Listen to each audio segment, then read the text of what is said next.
ino le fiunga te akono. Tarsa ngapo, yese leo la o nei la wotua.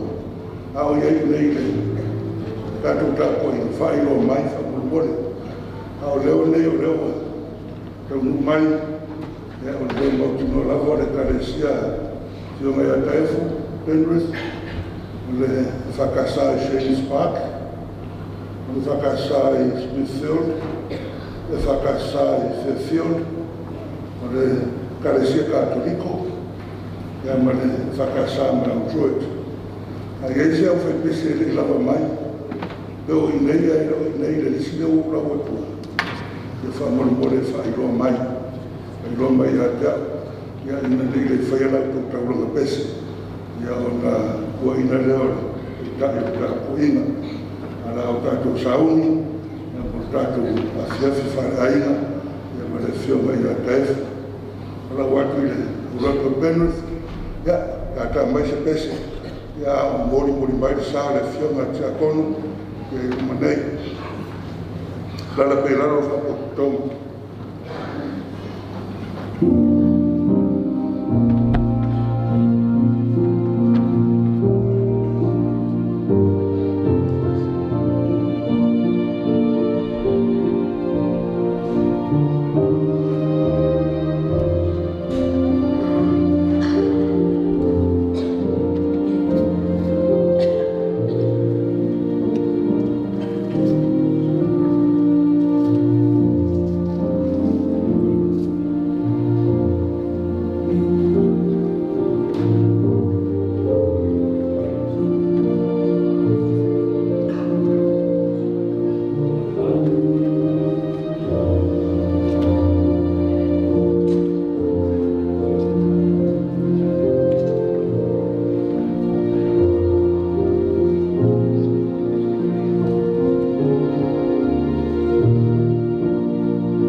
Thank you.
sa whaiau a sape, a lewa a na leia, ai na whaiau, e nao na rena, sua me whaiau a sape, a aga mo aro, na na lewa,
mai le tanata malawa whaatalitali atu whaatuatuanga e manui ai whaalia lea o le mamaru o le tua sisi tātou whaola o Iesu Keriso lea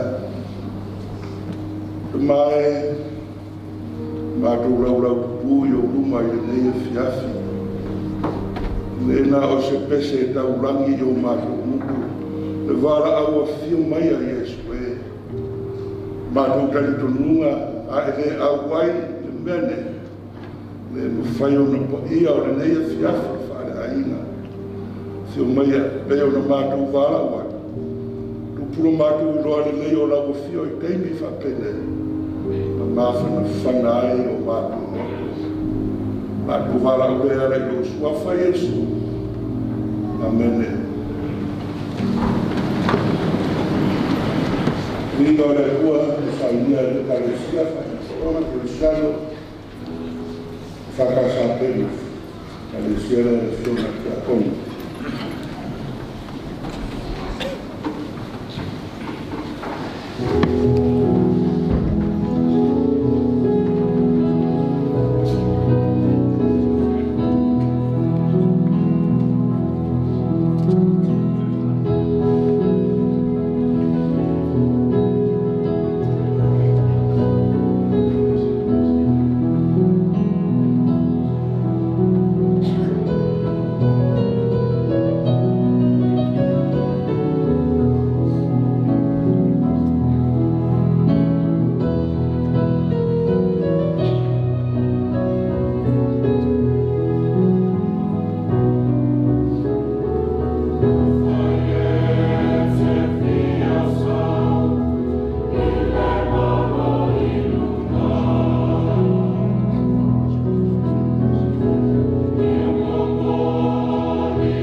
whamafananga, le ale o foi pese, Shane Park, le sumaya vale, mo le foi pese, mai ai foi no Tuspaia.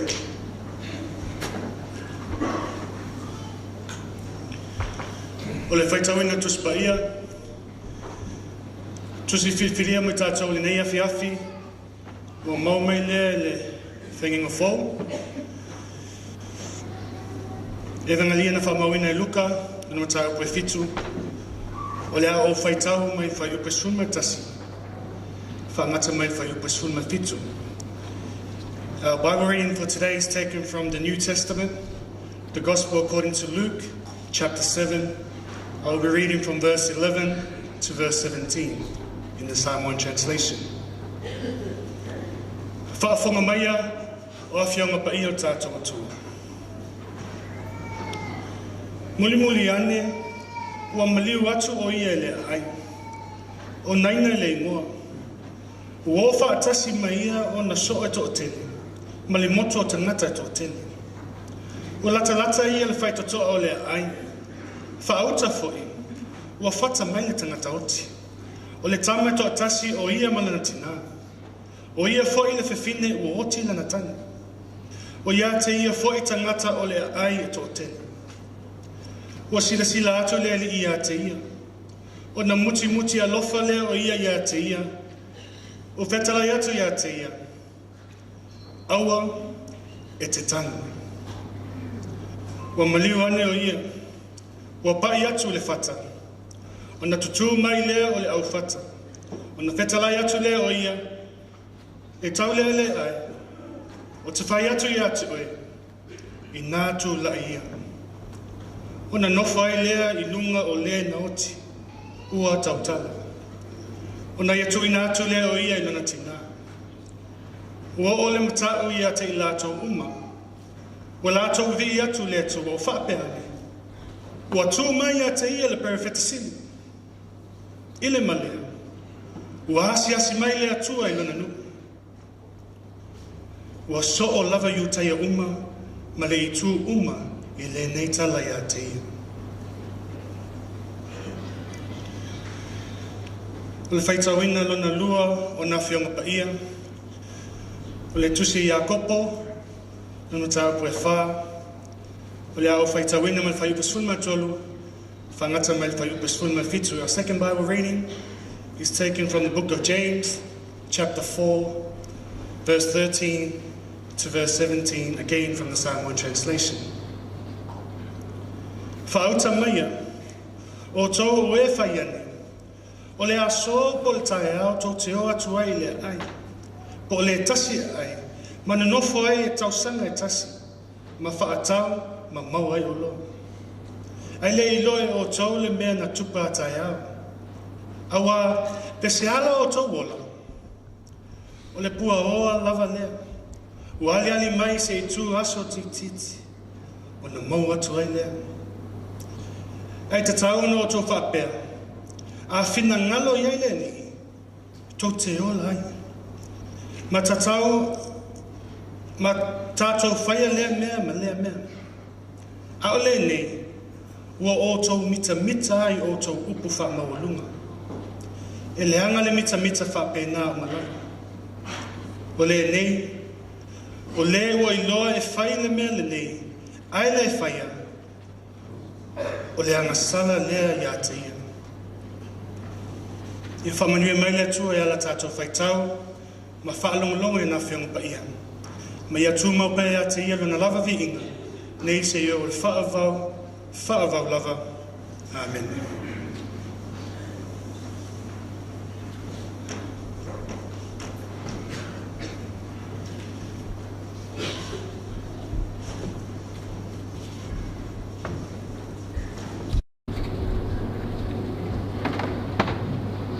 Voi nei la foi pese Shane Park. E tau Tuspaia o tau sau. Ana renta ua ai lei. O le pese, vai.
tātou pese so. Wana e se vā mo tātou tāpō inga wha mole. O le tena lau tō whitangara te inga tāpō inga nei e whiawhi. Tātou suinga o Porkalame, na whai tātou mori maua a inga. Ia neo mori maua e māsana sa utangata mori maua a ia. E tauna whai se mori maua pēnā e le o e le oti. Tai fule oti. E le sau fo i vivini au le leirunga nei. Sau e whai pora sau mea ngāna maua e māna o tātou a inga. Ma le simera tātou a inga, au pōpō tu lo whapea o lava lau tengi. Le tu whawara tātou mori mau nei e whiawhi. Au pōpō atu loa, ia longinga o uma mea moi, ia na oisi mea pero na la sau mori. Au te mil nei, ia la whaia tātou mori mau. Sa auni mai le kalesia katoliko, ia e tō wā atu ia tātou mori mau, sa au tō wha mawhanawhananga. Sa auni mawhara tātou ainga mori tātou slideshow, ia mori tātou pese leo te wāia te Porkalame. Ya sa no te akon to ila matai por mawar ai. Ole Fatima ngalo ia le ava i tama. O tūrili mamaniti o tino i pisanga o titu ai man whai tete. Sori tuina le maurunga o le tapo inga whale ainga nei a whiawhi. Whawhaino atu i lau sunga i le tuina whaatonu. O le mtanga ruenga ni usawa lese i si sifo.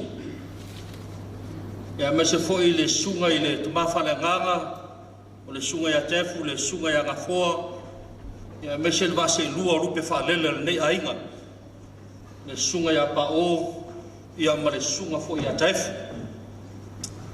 Whawhelo e fo i le maurunga, sumai o le pa ia o le awhenga ruenga, tātou whatasi, ia ma le whatua le sunga le to ina whaaleori.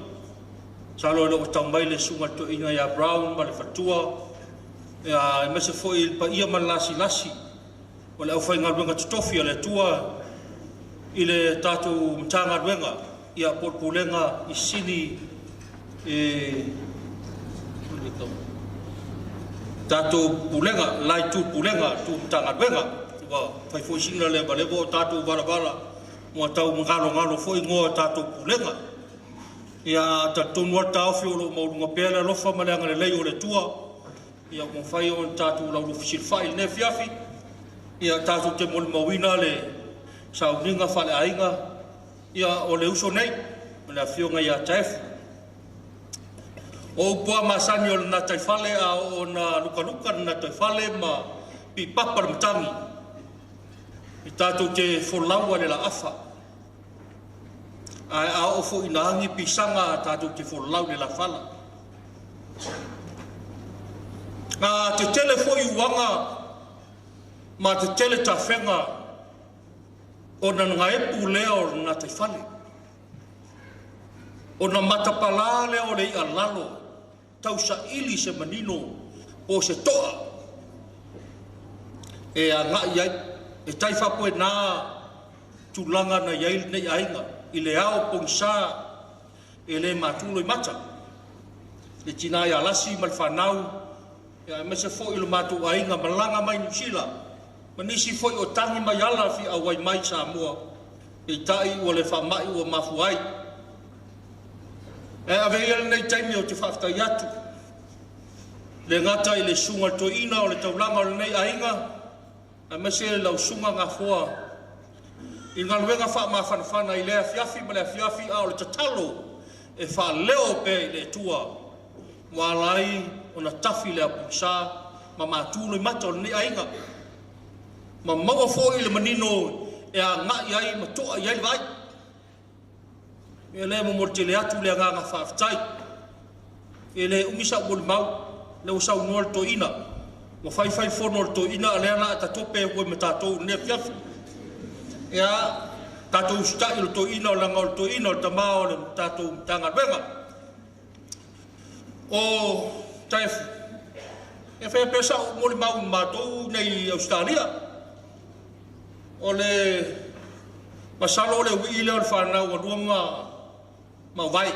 whakawau wae ma lua o le ui lea pe a whasolo ar whatulanga le mai me na tausi to ina malo matua pito la titi ale li lea le tua whasu waltau sanga le o maliu e sao na winga e sa whain matu whapoiponga le skwaleile te atu nei ia whanau nei ainga e ta penga mea ia ana sa fa ya la tama le telefoni pe ta ta matua fo le ai e la titi au ma le si o uso fa va lo pamba e fa fe au ma fa tau ana tala fa palo tale le fas ma hita pipi le so ba to fa news ai fi mam la mai me ta fas mo uma tama le ma to le li poti a tole tala angar fas por fa to tu ile tua sa bo tasi le o ke la ngoina Nau te tuma rosi lango le whaupu whaile al fas ia ai pito sili atu ngā lango le to ina whaatonu.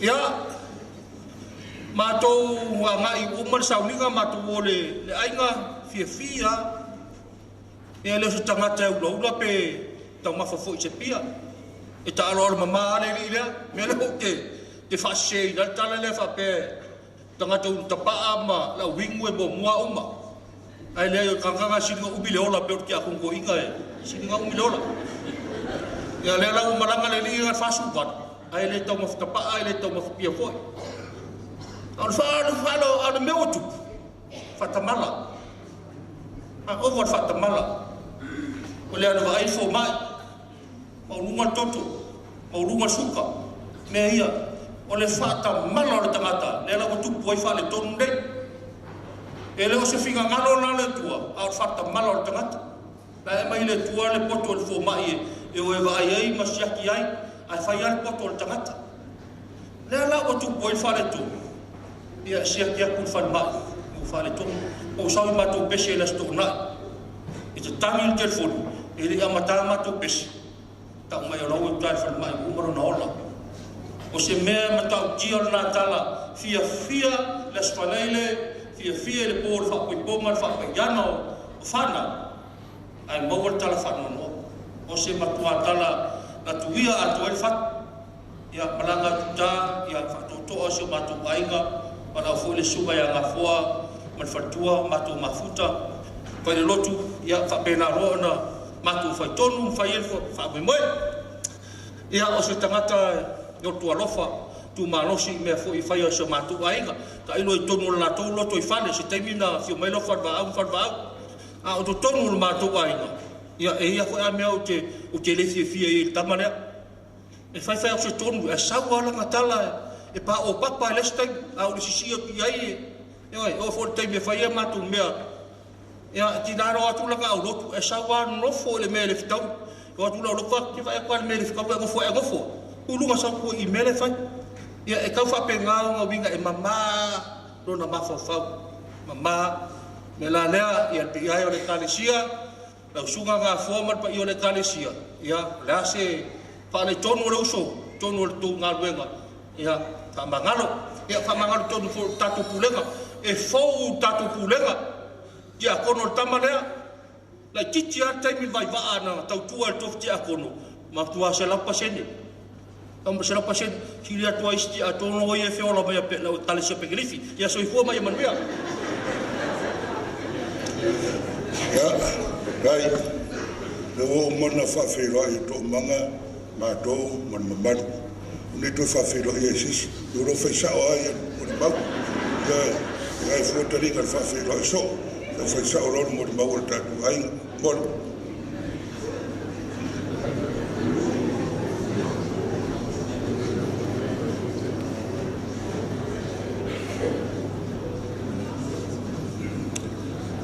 ya Raftai mole avanoa ni sungai katai tomato ina baton ket komune mengaku ada laus kaya fi ngalo sungai dekat anewa kalai ko manga bisa mufo ile yang arti akan ko inga fa filwa ile fa ngana ya misal wa ya rasilasi ba ko inga wala ainga ninguém vai na tafiafi ya le ala kula ia o ngei o whalwaa ngio. Ia o se kasi o usofo ine. E fionga ia kaifu. Ia kore fionga ia whalawaa ngiko. Ia swafa ia ufa swafa ia la inga. O kaifu po whalwaa ia nga soifua mai siwhanga whalakai. Ia o mukokua ia pia nga whanga wai ma kausia loe o mako makua. Ia a mako wola kakasiane kongo le mako ainga. Ia ware ka ua se kama se kofi. Ia waka ua leuso. Nga lewa kausia o mako makua. Ia lea laua wala aune kuai. Ia fionga ia kai. Wale fionga ia kalwa. Ia lea u mako malanga mbao mai. Te mun bangu inga aloha asfifia. O kaifu ngiko. E pea o kalai e koma. O le soka inga lea mako ma ngei Australia. O ame kupui. Ingi sila ia whaksoka i mai aia. Kaifu ngiko. E ingi si keimi e ne fifia e mako a inga ia. Ia mai sa oa. Whaksoka i mei o kaifu ngiko ia e le whaksoka i mei na ko e mei kingo i makua. Ia o mahon whamana malama ia. E whaksoka i kai whaingo fie nga kari aka. I se kari e whaingo fie ma se kari e whamari e ai nga kari ake di mai. Lala ngai whaksoka i mei ne. E fio ngai aka ia wa e kari le le ia sa skai. Skai mea kuat whare me lawe. Ia mau ari so soangi. E kari le ia kaifu. E kari pongo fo. O kaifu. E le aisa ka lengi whanga le pongo le. O le mako ainga. E pos ka lengi whanga le anga wa ai. O nka longa. O le alapa. E le ua malanga mengi Australia. E se kere o ka lengi le ua. O ia kaifu. O ia rea ke moa o maani so Samoa, Mangi Sila, ma Australia. E na whakaraire, ko whaia koma. O kaifu, a kara moa aku New Zealand, ia maua. E na whionga lea whalwa au fōi. A pa ua i kula, lua i kula i pō. O reisi kaimi ki ngā whai aku iai walawa e usuka ka whainga luenga. Ai nga o e kalango ai de si familia penang kalango. Ia o uma kalango. Ia o sa uma kala ile mo. Ia me nga ni ngalo ai. Nga e se a foi longa kupu mai como le bako ai. Nga ili os kana ka finka. E se fai mo fiel. Le o langa ngai. Ngai ka mai como le bako ai. Eu ska i ma whanongo. Me foi nga wa ia o le mea lawa tau mui. E alu ia ile mako ki ngai ngofu o i sila po Australia. Kau mui muria ia kamane. E o lawa ngai uso i fua le mako ki ngai ma mori Samoa. E ngādu Samoa ko e ngofu i sila le fo ko e o mai ai Australia. Ia o ngai o lofa anga i ni ini mawhaio ngā ngalo. Ini mawhaio ngā ngalo. Ngā ruenga ni leisa ngā whaia i whongo le mako a inga. E masi whoi ngā ruenga ni leisa ngā rua e i konga ni kāresia. O a karangoa aku ia mā ua la paipoi. Ia sa le ku ua ma ngā ruenga sa unga i mā rosi ia. Wau mako fiu whoi whai e. Fai poi po mo fai se la ko fiti a ko. Ore mene le na ki kere nga ma fa kai sumo le pa nei. Na nga venga. Ta ka mo fai ai ngi ko. Fai poi po ma no ko. Ene e ui ya nga la ki ki kai mi sa nga we. Ya pe ya o kala ma sa nya. Usa kausa nga kene ma la so kasi nga we ka. Si fanga le di. Aya, al mesili makaua. o le walu lang mana ya o faile me o finga rai sunga fa penga ia mari ai pa ka kele ya ina sunga fa penga na hoa na naya a pe pa ia re kalesi ya wangi fa le komo kai ya o komasan kan komo foi o sia kai komo koma que lo kai ya o masangi foi pasoa ya kai mi la pe ai ngama ne pa malu aku pa mola lo koi lo sunga la tenga apa e no se pode sunga toi e vai kai mi vai na fu pa foi ai le sunga ya kai fu ya sunga toi ne ya pa malu lo koi ma aswa ku vai malu well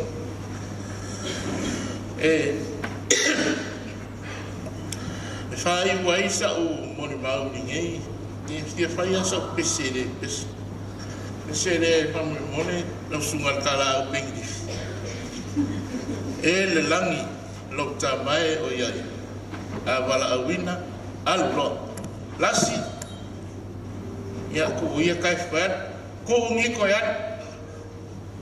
na fo man pa ia le kalesi ko ngi ko ya eu wala au ngani kai mo ko na ka ko ma fuka e lang ma ka o mo sa nia ka ko ya mo e ba ko ko ka ko nia ke ya e mo ngi te ka ko ka ko nia no su mo ka e mo se ia pa ngal vela e mo se de lasi o pudela ya e mo se ko o mai masangi u ka ko ma ka ni ba no lo ko fa dai e pa ngang fa lo fa kai la ela pesi to ta silta mata wana ya sa volta ngata fi pesi na o ya ta pesi le fio mai a fa la va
tu fa mai fa do te moli mau mai au fa lo o le sa o mana fa fe lo ai fo mo le kalesia ia politia con to in fo e fionga ia fa bau da le ia toma ia ele to ia so e o nei vai ngale fiaf o te fio moli mau sa o ai fionga ia tef o le fionga ia fa bau ole afionga ya falwa e numela se fulu malelua ya fa na nei Ole a fionga ya falva au vidi ua maliu o ia nai bua ia na pasolo mai ile o matou ia se yo o numero sfulua le walu numero mo anu ba numero but ole talanga la fionga ya taifuniko ta mai falva au ndio e faingo fie ana tele ilo tanga tapito sili le nei no fainga ta ton mo le ainga nei ole a umul mau mai le luas fu tau sanga i tua mai ala tu atu le isi se fu tau sanga i luma atu la mul mau e va enga le taifuniko ia sa o ngai le au atu langa lua fa so so mai ia ele yo ile fa yungo a o mai tau na ia ia ona fa solo mai la vale o taimil na awa matan fa ngatalo na mia o taimile o ia ile sunga ia sa fua mau fata i ton wal manto nu o ina ia sa ei fo imba ia ina la le sa mafua ina o mai i New Zealand tefnik no lana wa matana na anu faro fiau mai nga mo na fa so solo mai manto o mai New Zealand e o le ala le lo fai atu ai fais fangitale so forma le fianga ia tef ina ua ai le teine sa ta pena la na fai poipo atef e ta pena i tu tasi ala le fai poipo ai le ilo ai mato o ala teime fai poipo ba sa ungi le teime ai le ilo ai se mato le fai poipo ale lona lua ia na tu fa pa na ilo ai le fa pena ia fo na ia fa i dol mato wa inga le lava ia fa so solo mai lava le se yo on fa poipo le fionga ia mele ai ila le asona ti bunga le aso a te ua o vai mai sa vale atu le teine male atu lava lava no fesili al tangata le o man fa poipo o fe te alu ia o te sau ia ta ia niko oi io ndau le ta ua le ngo fa mai niko sa maten no fu ale failo no fale tua fa poi o no faile ia o niko e failo na to ua ila na fa na ai samina ai le faina alu tengel fa ta le sau se sau niko e mon o ambiola ia ala tabale siling faina e mo ia la wa e ono teine to fa ma to ai le asesio ma to lo fa le ambiola ko ma au le vai ga sidi le ko le yamaku ole tu ai le maftanga i ma to New Zealand malanga mai ono le foi teine na la mai le la no foi nei sa ma to talo sanga ile mai le fia tau sanga pai poi ai le ma fai le anga foi le au tilo le fa tu le ala foi to au tilo tu New Zealand le fa le tu fai poi po le New Zealand ole le ta fia fa talanga wale wa taif ia ona lua ia le fa pena ole stala taif niko ia le sunga le fa fere ele umar fa ya soleli umale ta usang la tu le ta usang se ye o ai no fina ngalo mali taif ole ala fa po malas ia le ala le sta mai tempo po an ta pena ile so ifuanga o taif niko tono le kalesia fa ai po ipo e kalesia ti akon ale upa la aule tu ia o te manatu stami titi ia le o ta pena ya lu ia on talanga le o taifuniko i tu atu le silu asfuta usam ai o se tangata sili ona ngai le ainga e matu tu fine tasi no foi samo o ia la le fso tai mai i ia taifuniko i se tupe fa pena foi ia te matu New Zealand Ronaldo no foi nei Australia ia pe o ia le tau la bu da bo ele o le winga sa famtala ele ngata ina faftai ya alas ya sile no faftai ya ngafo ono le matu tau fainga fantas ina ia mafai ele titi tamin tawana wa ya uia ile ya lewa vala aulia tu ia ngona lava le fia ma le faftai foi le sunga ile pa fenga inga ya ngafo ia mole le awa ile si unga ole famoy boy po mafai ona tia kono mafai ona fai boy po mafai ona kalesia e mole tu ile nga faftai pa ia o le tātou ia atou fia moli mau ia e a whaatanga o tau le toi ai ale ia se tau moli mau le wa yaso ia malo falo lama nuia le tātou tapuenga ya kare se katoliko mas fa ma fon fananga nei fiaf to so me le tātou moli mau whaatanga ale pero pupu ya moli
Taila sunga tai mo le avanoa le mo le mawatsu le whana o Niko. Hi, my name's Elmira, and my favorite memory is me and my papa playing with each other. And my other memory is I love him when I play with him so much every day. And I love you and I miss you, Papa. Bye.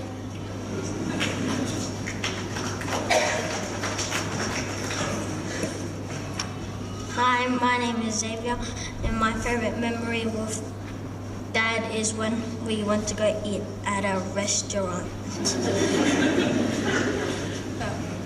Hi, my name is NJ, and my favorite memory is when he would tickle us on the couch, and when we get to play PS4 when we're not allowed to.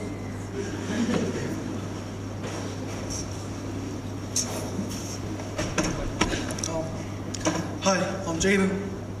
I'm the youngest of my dad's first wife, Malaya.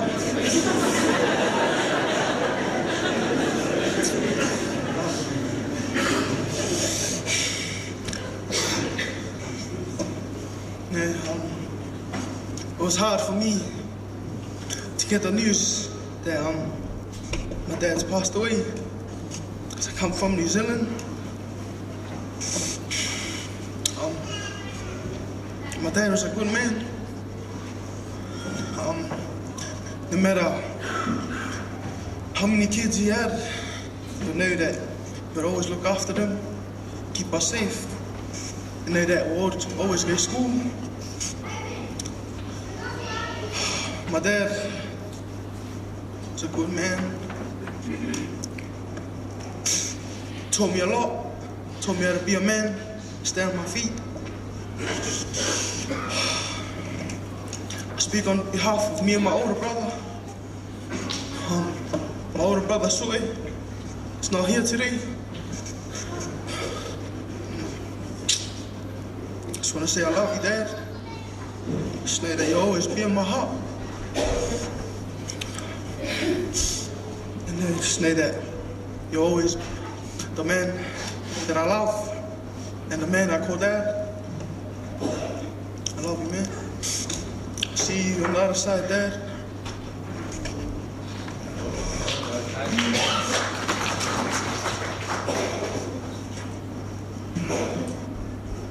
Sina moli mau pupu, awale mato mafutanga militamaya Niko.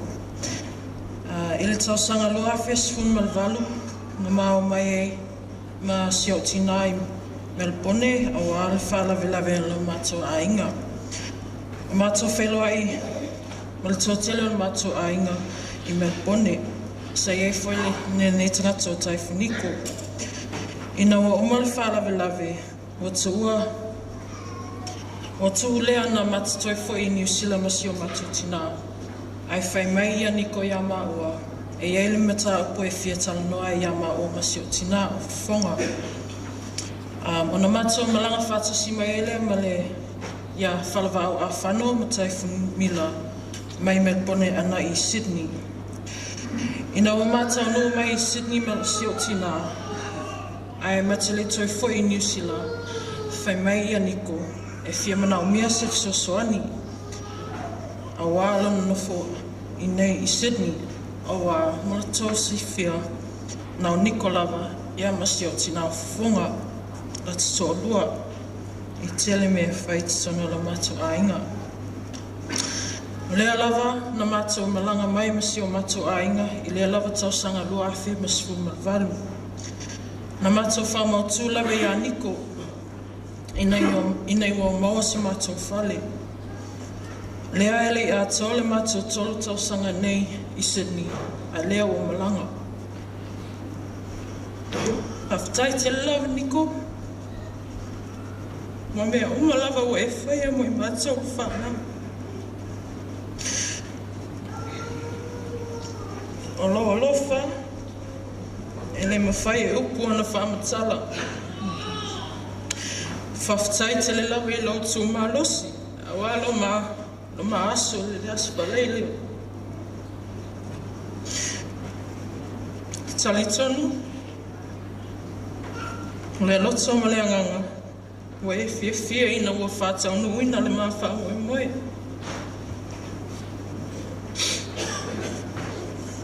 Ei lava strata sa mātou tepa ane iai, o oi lava. Niko, tātou toi wheluai, leo le fau pe ama vaile nei ola. Tō whāniko, ia tāwhi mala lo whainga molanga, whaftai.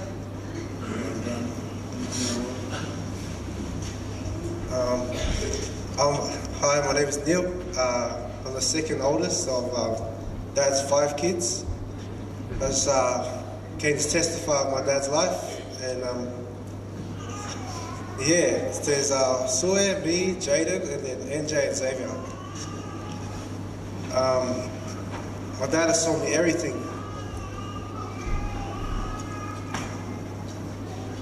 But one thing that was really funny that made me laugh while I was thinking about it was my dad told me how to save up and buy a car. So the first ever car that I got, my dad made me save up and buy it. And then my dad came home another day, and then he said, "Look, son, look at my new car." And I said, "Oh, but where's mine?" He said, "Oh, sorry, son, I sold it to get my car." And he said, "Don't worry, son, I'll buy you a new car." So years went past, and I was like, "Oh, I was waiting for my car." He goes, "I think you should go buy yourself a new car." So, yeah, so things like that, my dad always laugh about it, but through everything of the good times and the bad times, my dad has always been there. And one thing I take away from his life is that, from the reading today in James 4, that life is short, life is like a vapor. 1 minute it's here, and the next thing is gone.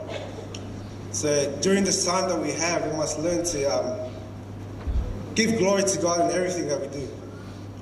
So yeah, I just want to thank you, Dad, for all the times that, for the hidings and everything, because you taught us many things. But me and brother's going to sing a song just to give glory to God.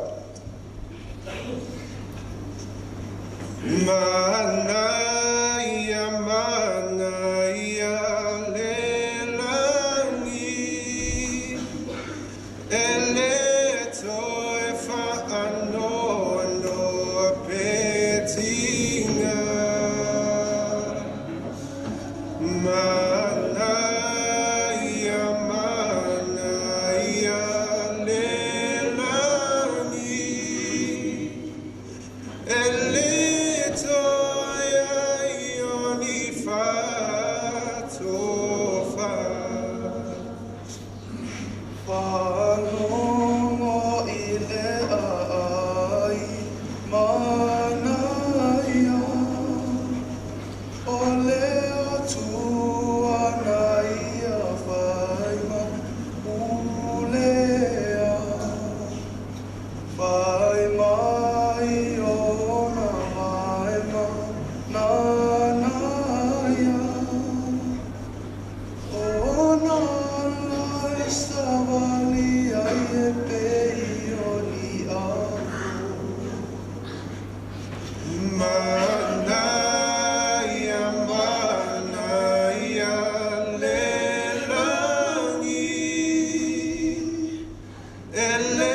all of your cares behind.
Malo lava le no sai mala pali le ua stalai le ja konto ina ile amata ngala sauno e fai le ma dai muole aso solo mai nei ai ole le ara tula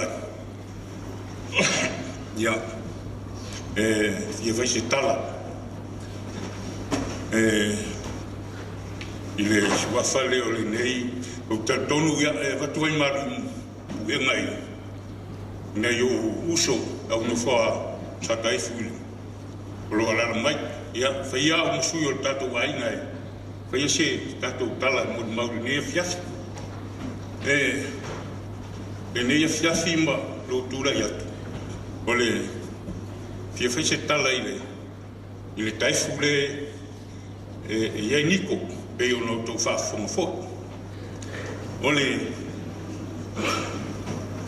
sa oile upu foi le tunu e tele al tamata lo ya la ma tu kilo le sua fotau le il fa ai o sua falva au vai ya ole tasile kai funa tu punga mai ai ni si foi suli ole nei ai na kai fu au vai ole usunga tai fu au vai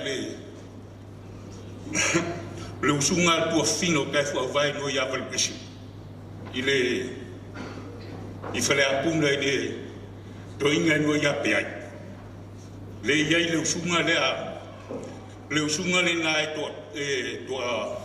to lu te ye ten to fatam ole ai na fu la sa fal va we le ya ni si uso ni ko le lunga ye le afia uma le ai sa fal va ai ka tom foi o ia pe ona ta mua ile sa no ngale fionga ya falva au dio ya ma falva fo win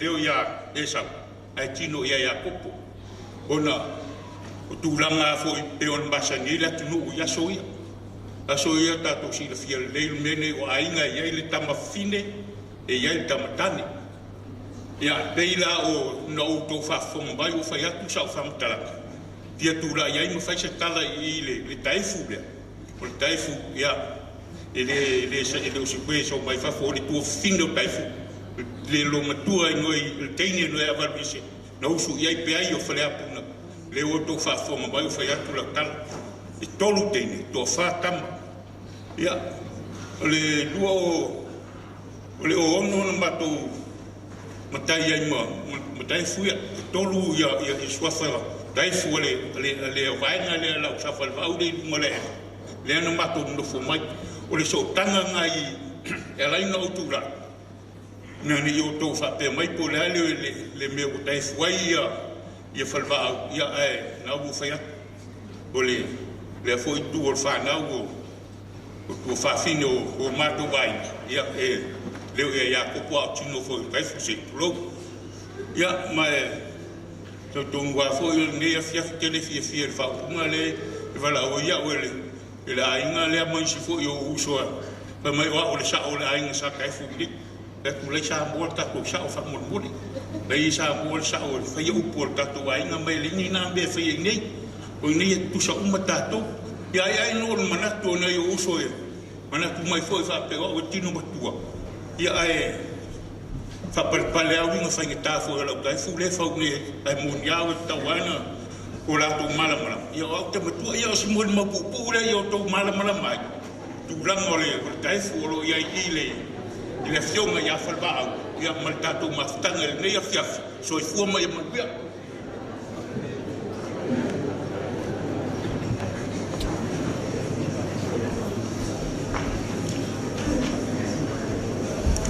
le leite o ia e vetau o matatu mo ri pau te fai tu le te tatu ai no lot me vetau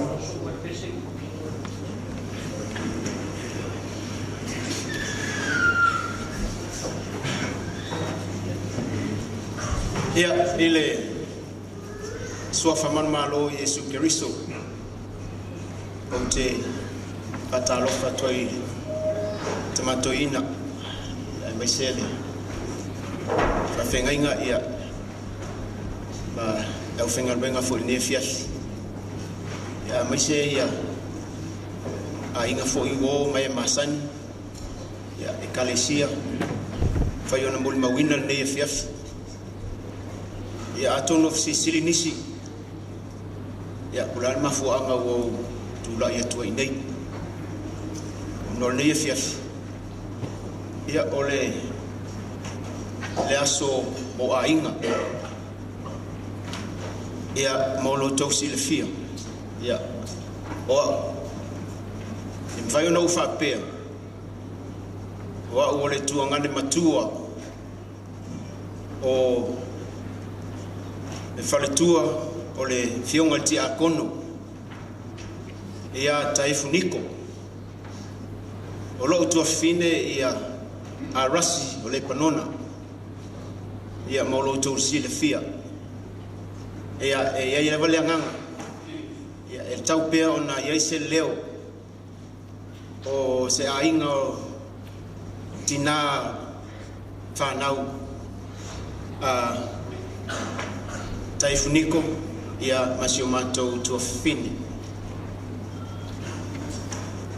ia pe ona mau ai teleo fo yo moli mau ile maftanga ile ainga o uso tu fa fine ile tu la aingo niko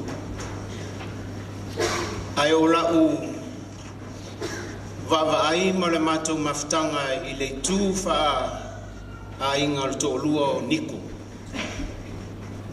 ele yeise mato maftanga fa pe o mato fesa ngai mato talatal noa mato to nai pe o me masani ainga fa pena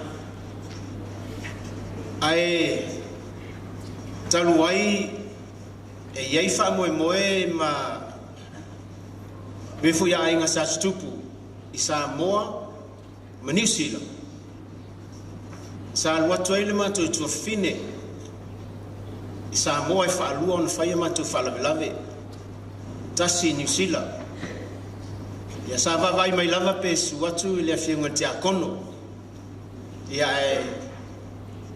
iwa su watu na olon faltua ai ole mela fa ila utala e ile fa lupe ya tina o tuo se tamale lei o lo o yai se tina le lei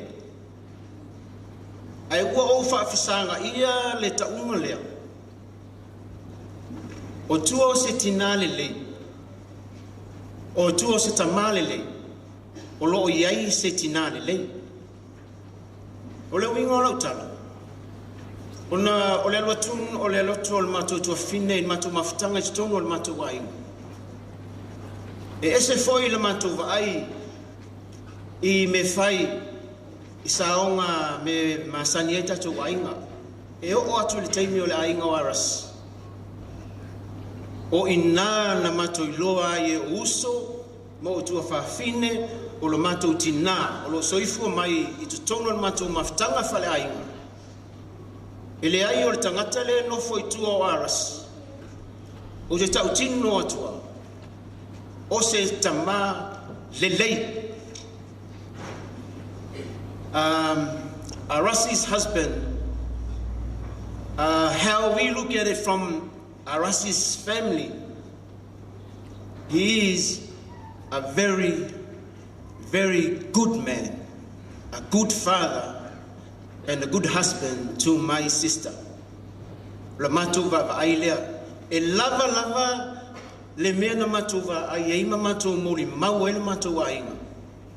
E tau mai ia mātou I whanau o le mātou tina, ma le mātou tama, o le toa lua a rasi, a watu le nei fiafi ma le leiloa tautala o se tangata le lei aisea o mea sa watu i te tonu o le mātou ainga.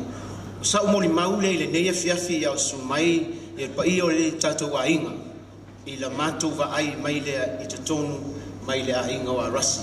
Ai whaftai i le pa i o le tātou ainga e sa tai fu i a talia le lei o sia o mātou i tua fine i a pose nisfo e a vea i a au auna i te tonu o le tau ainga whaftai fo i le usunga i le tamā whaife au le usunga i whea ngainga i le whamanuianga fo i peo na mori mau.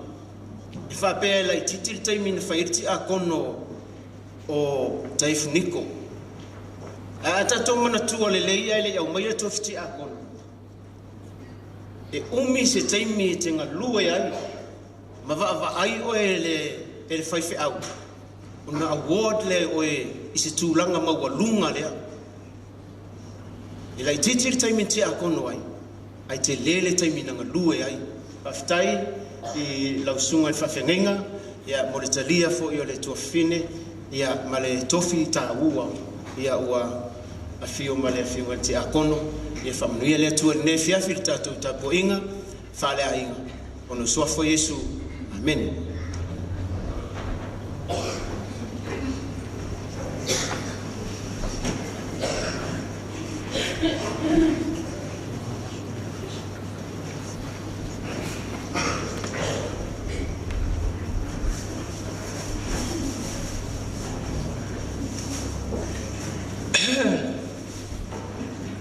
Ia ua mona whawhela i atu, batalo whaatu le sunga le te apona tuina. O so mātou leo whoi ni nai ni nei afiafi, whaatalo whaatu le paia ma le malu, o au fia, ai maisi whoi, sui sunga i tuina, me lau whainga ruenga le nei pō. Ia ai sa, o nofo lava, o mawhau, pe faisa mo le maua le mele ye wa le vai aso pisi le ye so ma fo hesa faisa mo le mau fa nga e tia lava lo ma fo le ne fiafi e le ma fai ona mato nofo o mato ne le ma futa ne Australia ma le fionga le ya tai fliko ia le toi tau famtala ina le soifua nga lua o tai funiko i te tono le kalesia pe titi tau sanga ma masina ngalua e tai funiko ai ato na yestaimi ona to fa fonga le simon ma o fa fe ngainga wasila fia le kalesia ai walanga fo se leo le ne fiafi wa sa o ya le upe o tau matamai na matamai wa o tele mon ma o le telefona o me fa popo mai ona se matato por kalame o le ala le o lo tulai ia ai pe ona sa no fo ia ta e fu tu sai malona po la sanga le ne fiafi ia le tau failo le tu o wa mele wa ye o wa pa yo mon mau ila inga sa taifu ai le mon mau le maliu le lu mai ia ai o le faisa tala ile mato mafutanga mataifu niko i te tono le mato mafutanga Oa e moi lava, o leo langa ato le tamane, e tau muli ale mea riela pama. O le mea e sau ele pama wha fo i nisila, a e toi fo i mai ai nei, o le fia mafuta. Wha pea e sau e fai mea tau rua, ma whalwa aula pama. E le sau wha ilo le tūlanga. I o na sau wa i lea le mato mafutanga. O le taimi na wala wai le atua ia ta e funiko. O le o tia ia o loto. A wai peni o a ule tangata ne nei tau talatu. E tele lava ina o tau tala, o te whaasoa e maa losi lo leo. I ni vai inga fo ia ta e funiko i le vama le kalesia. I wa umona wha poi atu ta maa o le ainga. Ile mamalo le kalesia ai masi le sunga le whawhiangainga ma le whalitua. A o langa na lua i totono le matoa inga i nei Australia. E le ai se tangata tusa ma tangata nei. Pe ona sau noa ia whalava au e pena malanga mai New Zealand. O le ala fo ele alfa so tai. E tali lava i le ai. Pe tasi se ne la to ele ato taifu. A fai atu le tangata e abatu. E fo wai. Ai ele ese mea e whaatino inai. E nofo mafo fau. Ole uso le nofo mai le matoa inga Samoa. Ole tangata nei. Ole tangata lava nei. A vili mai atia. Pau a tasi la vili. Taifu, niko, ole mele fia fai. Tasi lava le tali atia. Ua lei. Le aise tali. E whaamali e ina. Sila fia e lo matoa inga e lo matoa nofo i nei. E uma tangata matatua. O lo matawa inga. Ai o fo i te tono le kalesia. Waloa nana tautua. Wasila fia le anganga whawhitai mai whaanga i tia le nea fiafi e batu. Le anganga whawhitai i le mamalo ma le paia. Wow, fia mai le nea fiafi. Whawhitai molo tō mama au. O ai ta efu o tō manatu mai ai. Ma o te abatu le nganga whawhitai le nea fiafi. Ia atonu. Whai ula mon mau. O le la sa uni mai le pesa le matawa inga. E whai uai mo le mau le matawa inga le nea fiafi. Manu te le ina. Sunga i whawhianga inga e maise le to ina. E maise le pa ia lau tele o le nea fia. So i fua mai e manuia. No, right. Yeah, I think that was question. That while playing, I think it's more basic for your I'm sure.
show.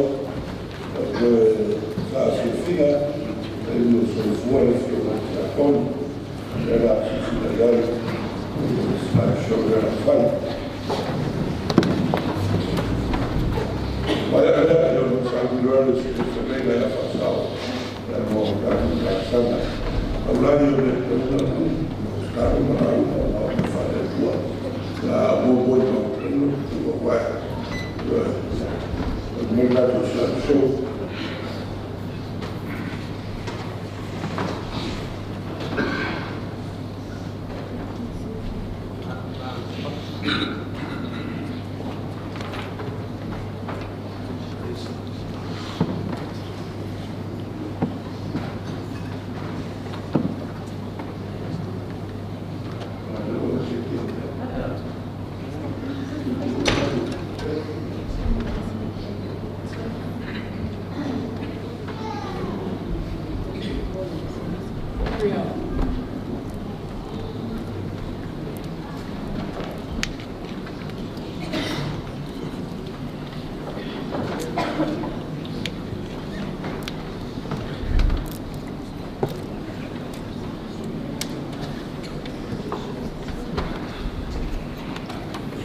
Tātou talsanga, talor whaafitai, tātou senga, mole ato tātou mana o i le tū.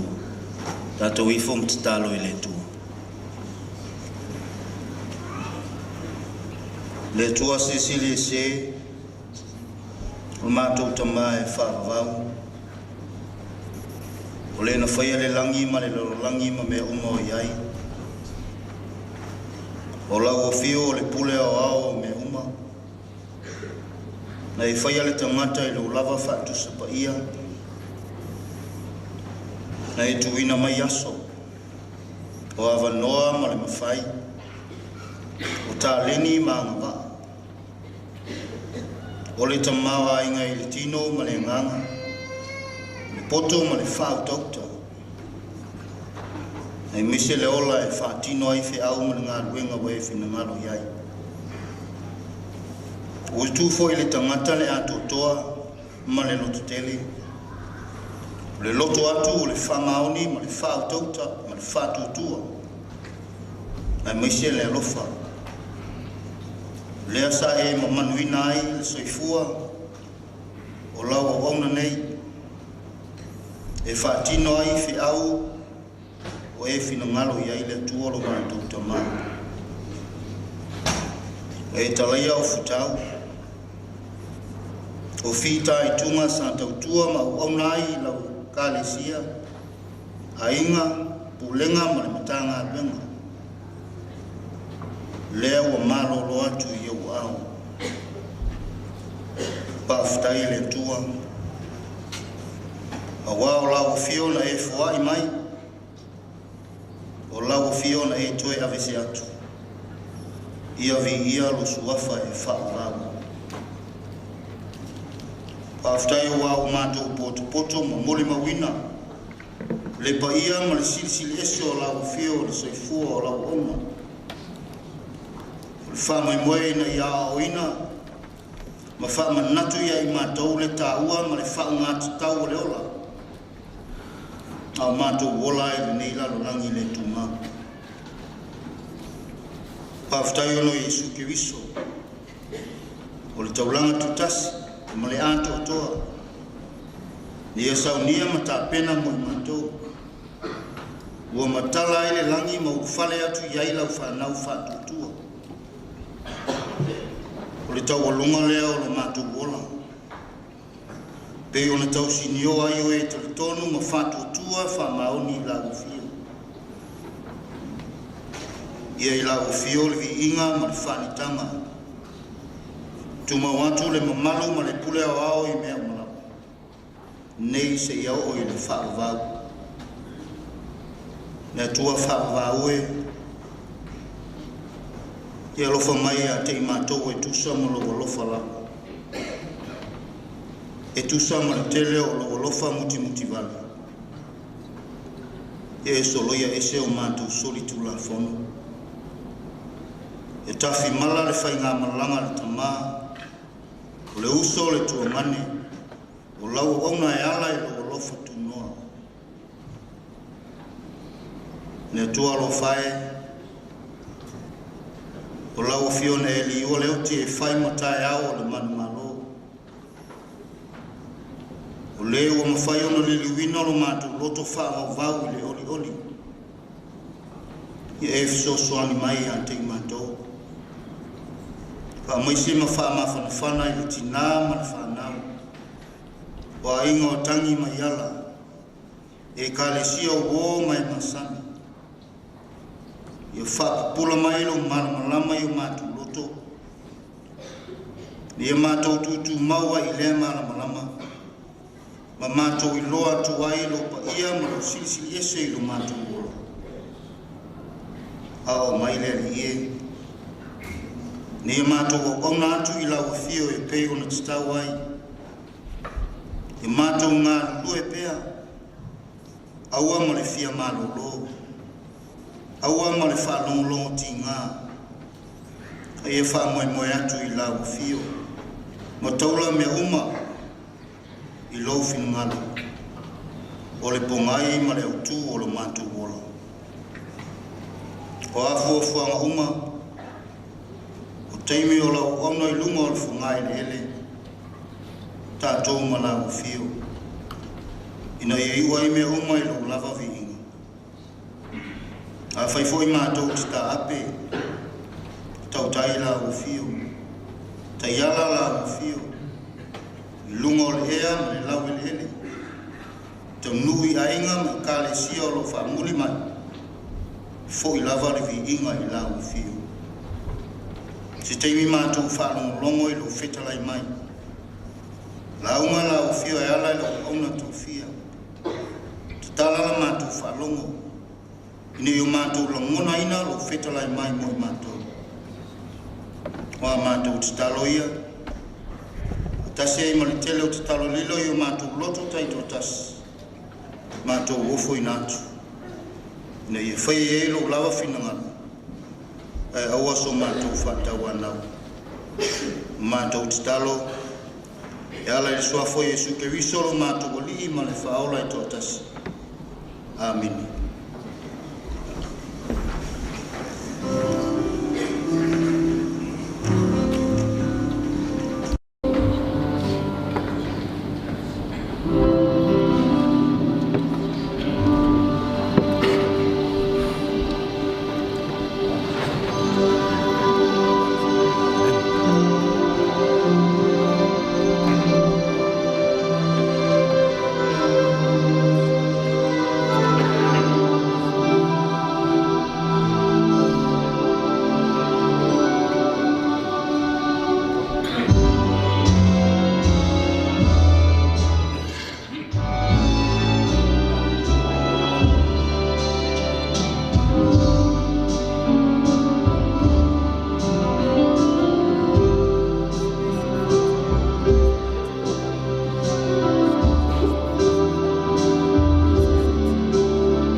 honu. Mai alea, sa mai fio, mora auto, ma funanga o veila, mai al trato, algo nei fia.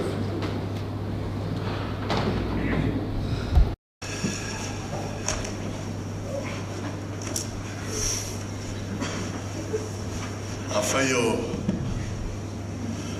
Taufuniko o le tusitala o le observer.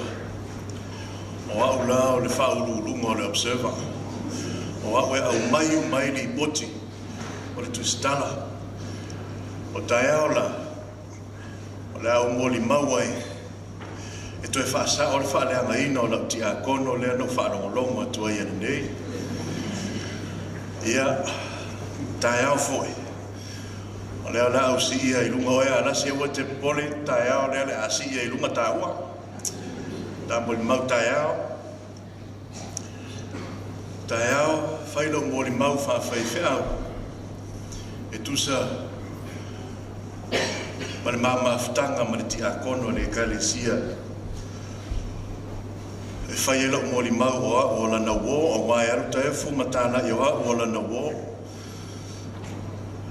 O le tangata e wha wo i le mea iai le finangalo le atua o le so e wha awhitai le sunga i tamato ina ma le paia o la ingali ia mo le avanoe au mai o te whaiei se upu wha mawhana whana ia o tūsi le sila mai e te lelo solo o le ia o le fwoi o te mawhatia au ia e te talo i le anganga o le tua pe o na saunore to ina o le upu e mai le nganga o le tua.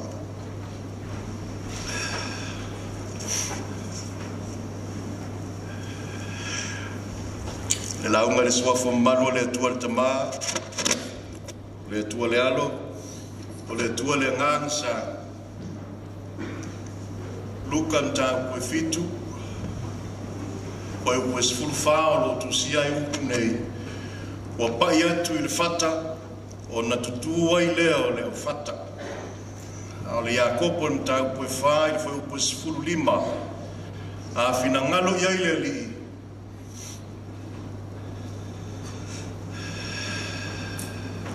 Tātou te olai.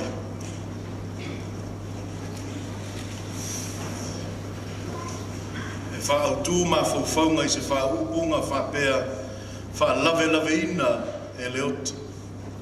Luke chapter 7, he came up and touched the coffin and the bearers came to a halt.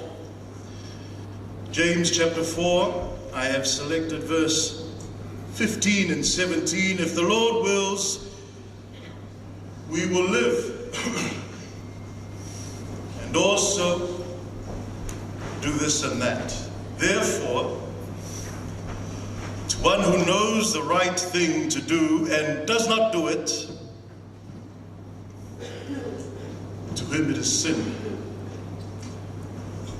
The interruption of death. Life is filled with many unexplainable things. Perhaps we are never more aware of that fact than when we are faced with death. We view death as a curse, even as an enemy. Death always seems to catch us off guard. Today is such an occasion. When someone dies at such a vibrant age, so unexpectedly, we are forced with some troublesome questions and feelings. Grief tends to make us turn inward with questions. We ask the question, how did they die? It's almost a natural question to ask on a night like tonight. Yet, it's such a useless one to ask. How is the answer to that question going to comfort or do us any better?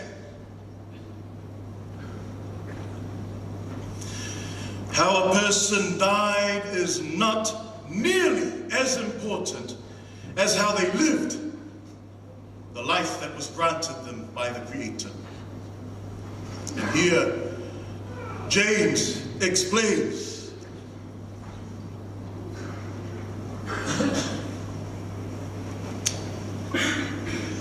Yet you do not know what your life will be like tomorrow. You are just a vapor that appears for a little while and then vanishes away.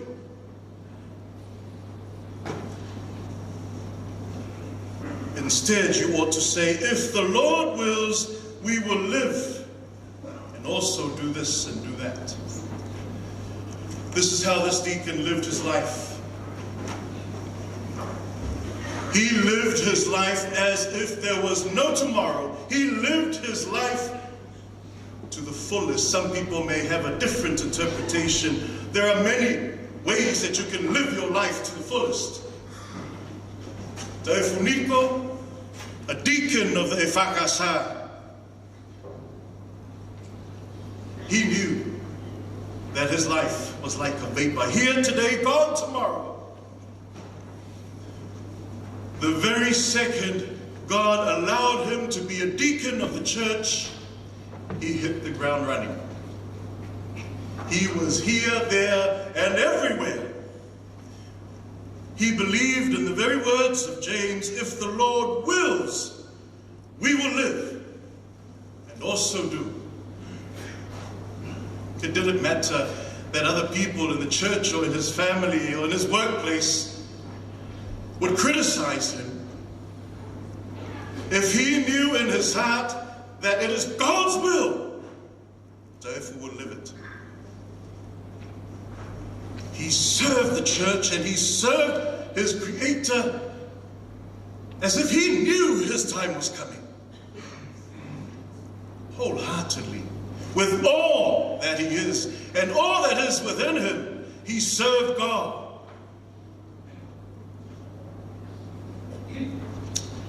But the interruption of death has gotten in the way. It's captured him at a time that he was peaking in his servanthood to the church and to his Creator. But whose will is it? Is it yours? Is it mine? Is it God's will that we should perish? No. No. God's will is not for mankind to die, but to live eternally. The woman from Nain was crying behind the casket of her son. She had lost her husband, and now her son has passed, her one and only son, and her status in the Jewish community has diminished. The best that she could now do is beg on the streets to survive and get by. And Jesus catches her, tells her, stop weeping. And just when the face of death was laughing in the face of God's children, the casket gets an unexpected interruption. Jesus reaches out, avoiding all Jewish traditions of this procession that is going toward the place they will bury him. And Jesus reaches out and touches the casket. Get up! Jesus demands the dead to awake. It is not God's will that we should die. And he has created a way home. He has offered a sacrifice for all who believe and trust in the salvatory work of Jesus Christ, so that we may live. Taufu's duties and responsibilities may have been interrupted by death, but his death been interrupted by the blood of Jesus Christ that cleanses all of sin and opens a way forward for all who believe and trust in the Lord. We ask ourselves and others, why has this happened? Yet it is obvious that no one can give a satisfactory answer, because no one knows. When death comes, it shatters our plans and it causes us pain. But whatever you are feeling today, Rassi and the family, the children, let me encourage you to take it to God. God is big enough to handle your pain and even your anger. The only things that God can't help us with are those things that we refuse to take to Him. We also hear statements like, what a tragedy. But while death is troublesome, it need not be a tragedy. Death is inevitable for all of us. But it's only a tragedy for the unprepared. The truth is that each of us in turn will meet death. We are not given a choice about whether to meet death or not. We're not given a choice or even when we will meet death. Only how we meet death. Faith in God is how we can make sure that our death is a triumph and not a tragedy. Whalaveina Leoti. E moi lava isi wha moe o a inga nu mai kalesia ao Leoti. O le melea wa tala whiunga le leia ia le upo lo whaonga ina e le tangana e taua yaso whapene. O le whalavelave. O se whai poponga aso whanau, whaulu whalenga sa o whai, o le maliu a se ainga e tasi lava le tau se o lai whai le matu whanawelawe. Au whapoiponga ma aso whanau, o aso whiawhia, e le te tau ana ave iai le upu o le whanawelawe.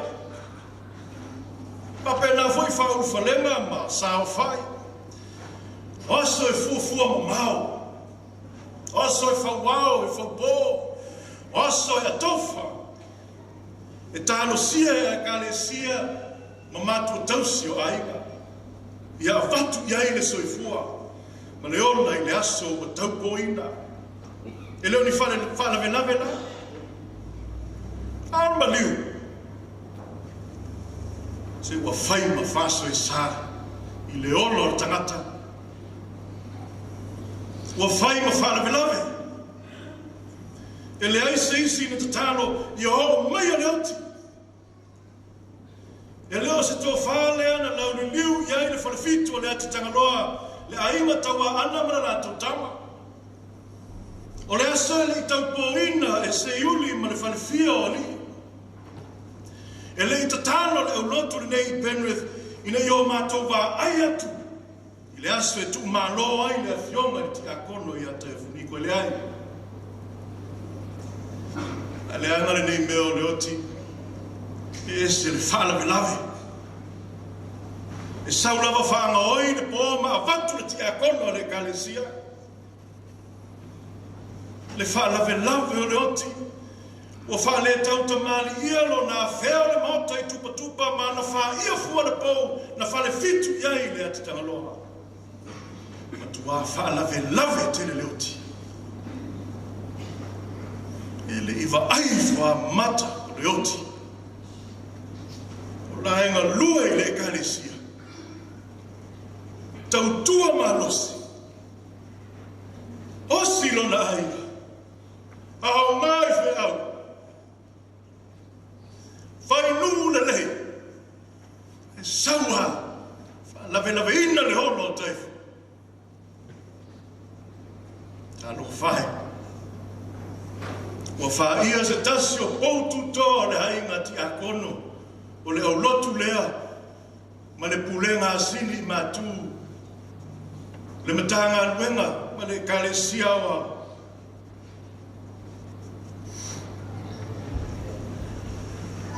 Ai ape au fa pe atu a rasi. Ma le pa ia o lotu ai ngali. Le tato o lotu. Ma le tato pulenga sini matu. Ma le nofu amtanga luenga. Ma le tato uso. Ma le kale si katoliko. Ai ape au fa pe atu. Yo toto fa malie. Mauta malie.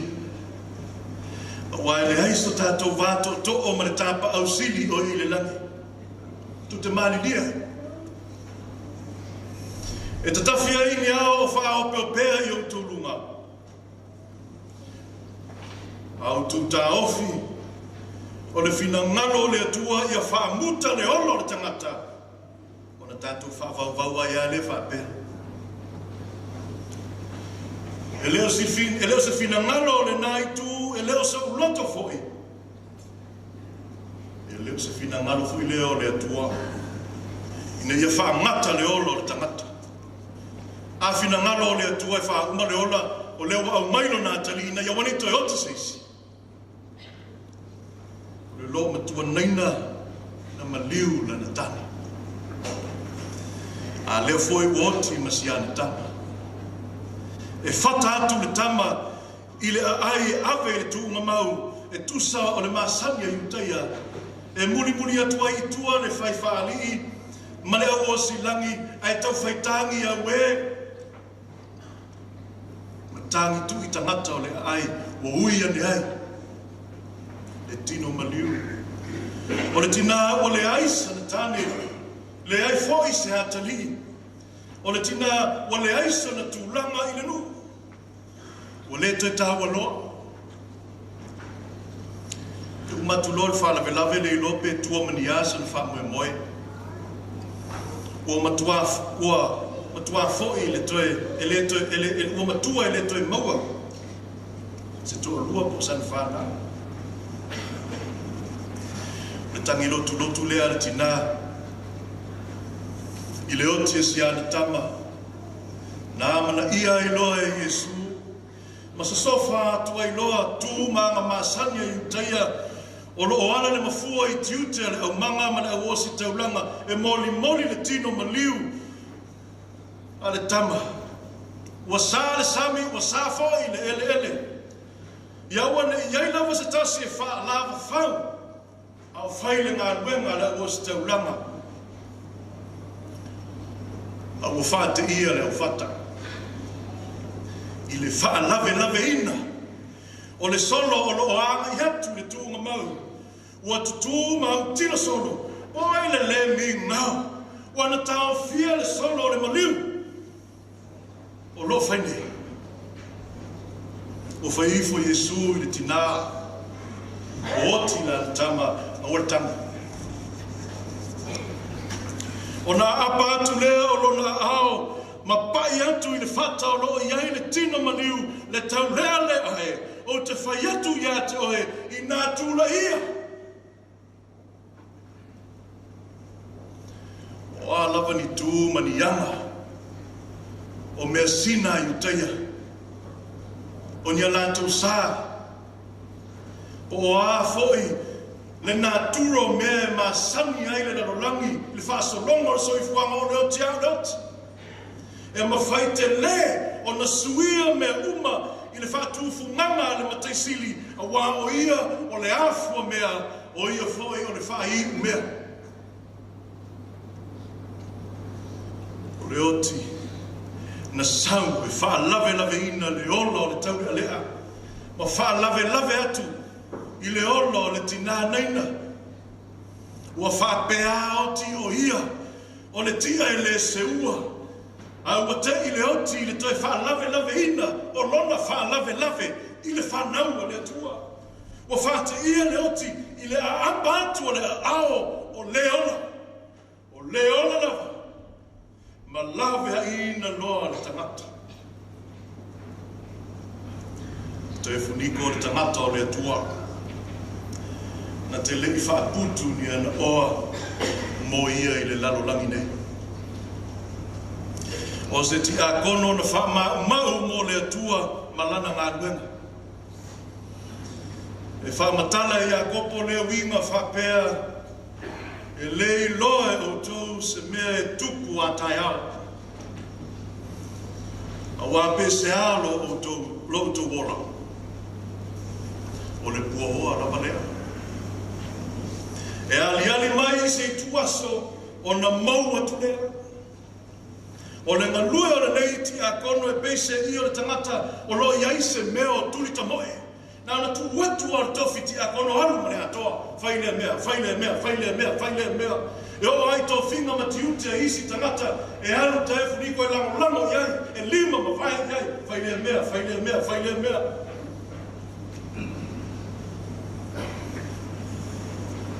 Au le nei ti oa. E uti ana teimi.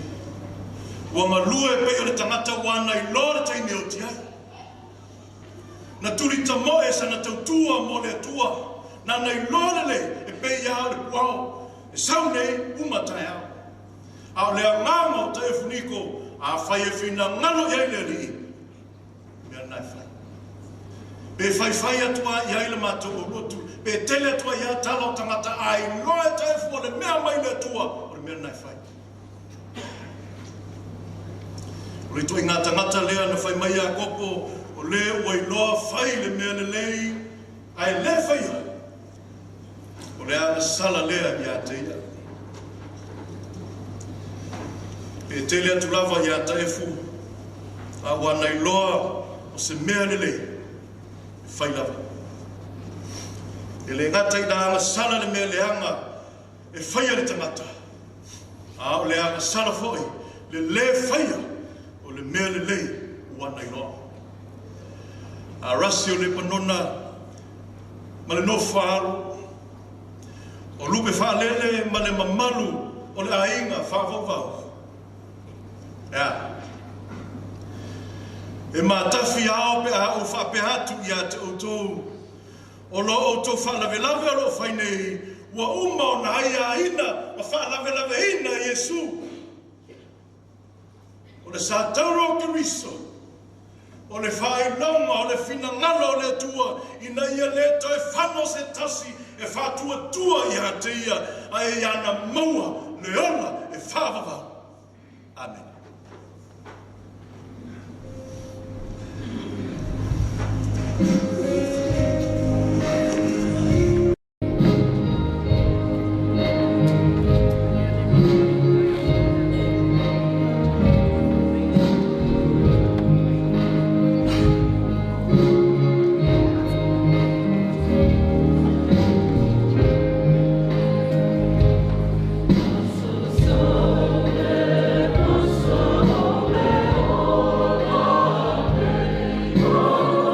Yeah.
watu sfafta itu sama lau na fiafu mo dia o pole tu noe ta te ino ro tu fio malia ele malia fa lo mo peile sa rongo man va ma fana tu yo ta tu fa tu ma lo tu tele fa la veino so ifua mo ta tu ole lot ma le sto ino mele le mo to ina ta ina lo pesa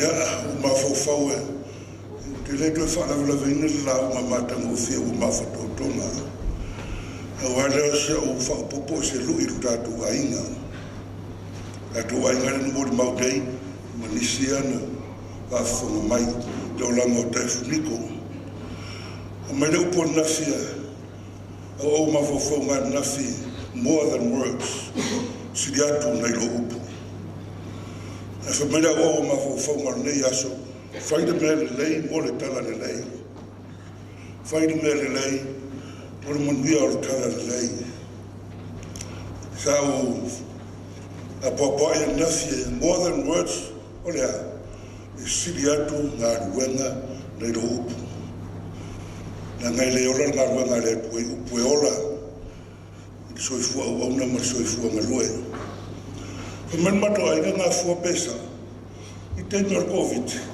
o niko sa ko mitio le alofa te mina le o metanga ta lotwe no fat fale na lula o niko ya lo ya o mele alofa a vatu le alofa le maria ya niko no fo niko na fale a vatu le masfulu ele ya pesa niko avatu ese lau ele aru ese a ele mena não i fa ele ro for fi au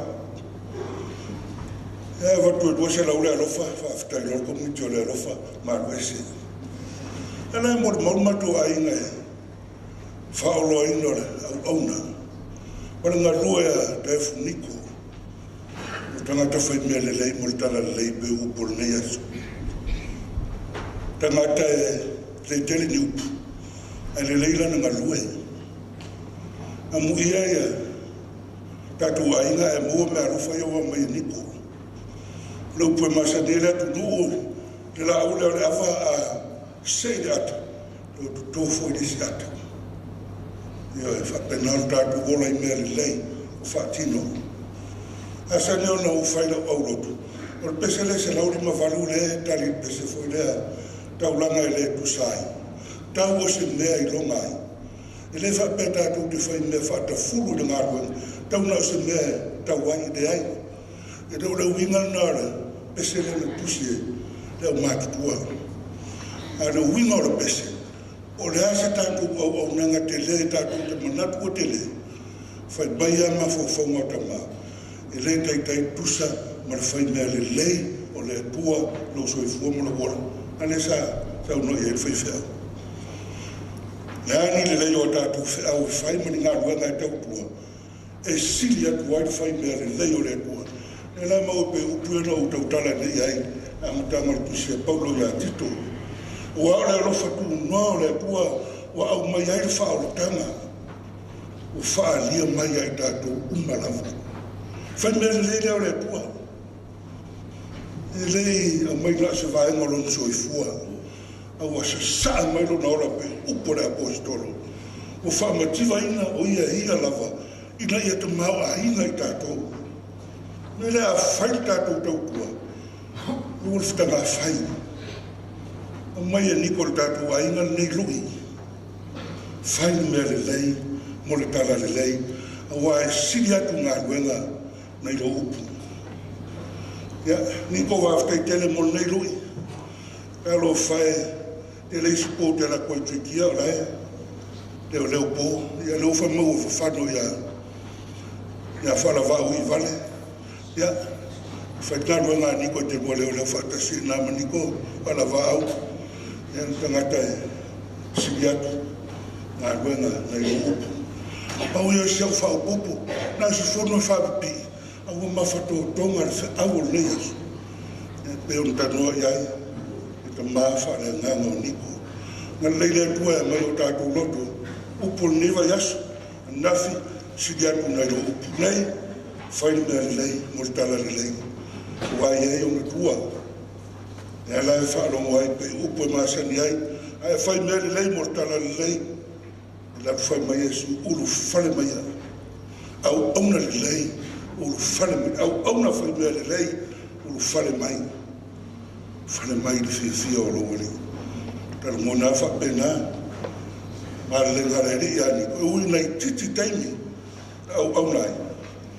Maria le tua le no nanga wa sa fai de mesili i ai lo no matai matu nei ta mai le lingi mai lo nganga matu te fa na na ia mo ia nga rofa pa patiso i matu e lo nganga fa no fo nai matu te fa na ia i lo fi mai se la mo le tua pese ta te fa i wai pa ele o tu le no i ia ai ngani ia on fai leo tātou talo whakanuia.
Wow, lele wow le vai ore kau kai eli. Inga wa e man mauria fa kama soan inga. Buang mori le ngam fa tai no sumele. Na ma tonu no suma se meu no taif. Ai mai se ole pai ai na o va le ne fiaf. Le awa tafila ko sa ti ai le pai ai na rua. Tai na le fo ile tina ma fatia ya alasi mar fanau. Ele ngata ile fe au moli mai upu fala I au ma upu fa ma fanfana. Ai abi bi inga le tua le dia fia. Da wala mai au fai pese tai tas. Yo o to si fonga ma nie ma le ma. Le au ma wonu ai le bi inga le dia fia. Ai mai se le ko tafi ai la o sa I pai le ai na rua. Mai se le tina ya alas. No manatu le fa pea. Ya sau se tai to atu so tu pa para. Ia le fai ngā wenga lo sa nei mai se lo sunga le toina. Pa pe foi le paia le walau dia. Ai ai le tata nunga para watu mar fa walo fai ai le fa ta wa. Fai ma fonga ta mole paia ai na rua. Ya ai ale ta poinga na mapu mai le to fu la ho. Le o ta pena ele ma tala tina pe de lifi. Ia se vai bebela, ia se vai malufo. Ia awale le yaso male tato maftanga amaya ia una fa'u matu leo sa matu upu maranga farol ai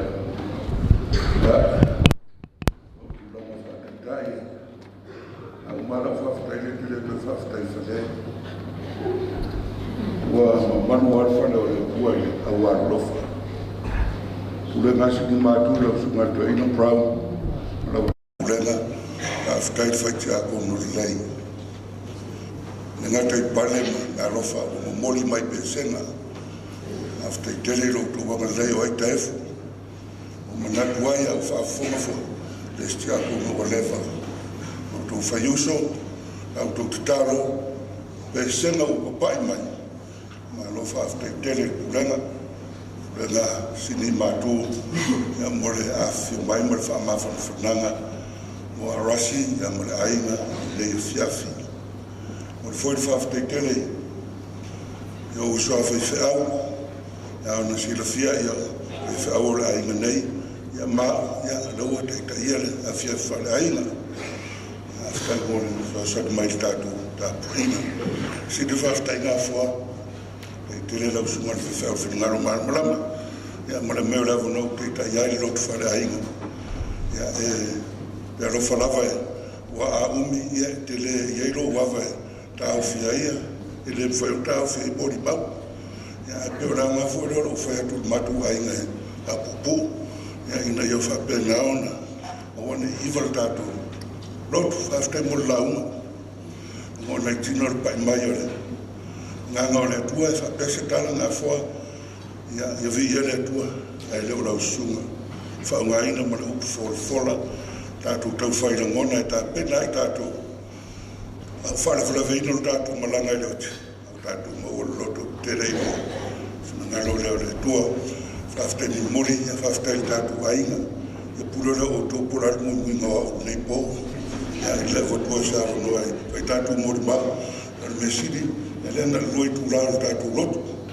loto fala ainga o fala tu la ya ngaselo mutangata a ruala to masto to ngala o ngar fefera mo tato fi pe sena e pe no mori mai fa ma fon fatanga fa pe na no fa ta su ma to ina brown mane pulanga ngai mo to sa ni ngora na au na ile tu la sfolo ila so ta va tu ile tu tu so i fua ya ila so ta ya tato mo ma fatasi sa ni ngora na au na e pa ta le ma le yo le tua tato a fa ni fa le ta li fa lo te no fa la va au ya wase fa sa sala tato le fiafi mun ye tele la wa le ma la wa lofa o mori ma wina fa mo na la fa ma fa la inga tef ya man le inga tato talo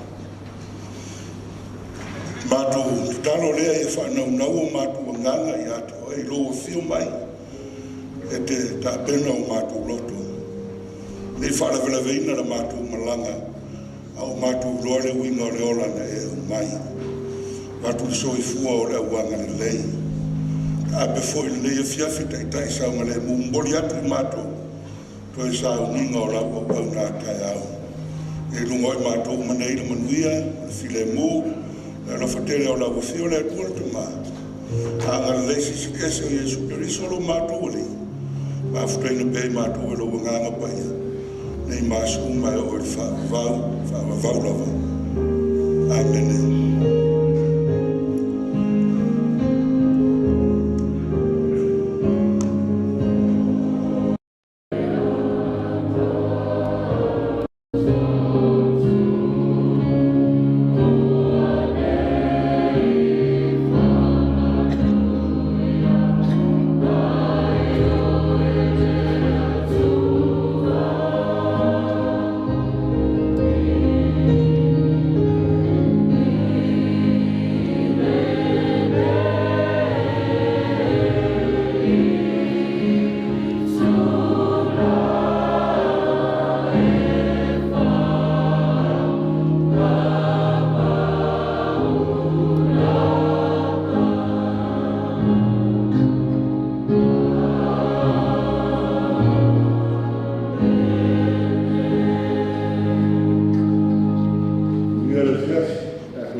before I go outside.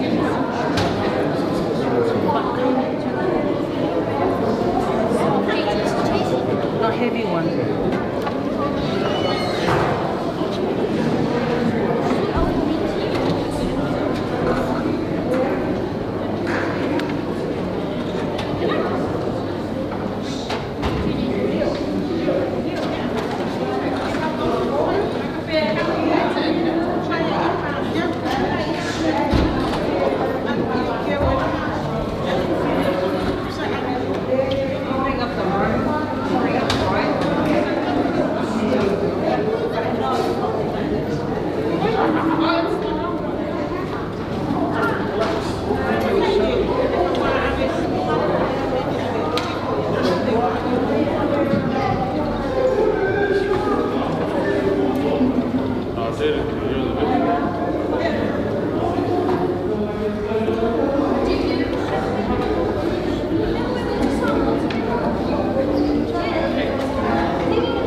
I even told the boys too.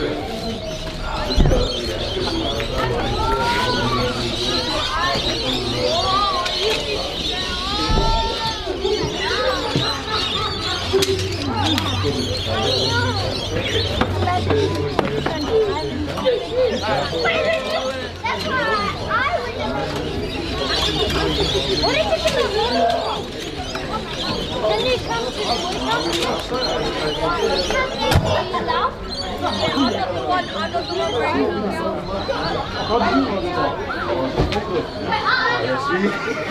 I don't want these guys to say like, man, we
Hurry up.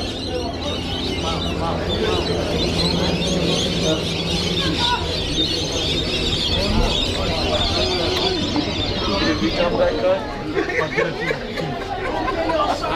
That's all it. Somebody. Yeah, I mean, it's so funny. I messaged you and all your sisters. I was like, what's the last name? I don't know for all of them. I'll tell you that.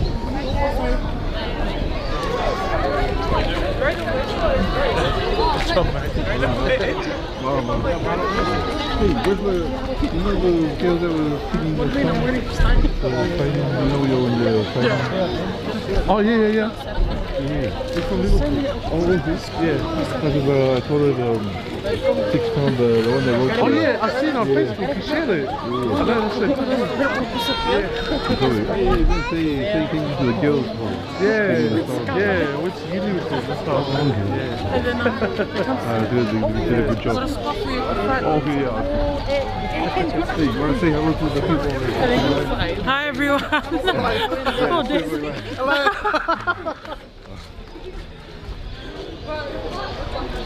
Just don't walk around. Yeah. Oh, don't walk around like this.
Smithfield.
Ole sauninga pale ainga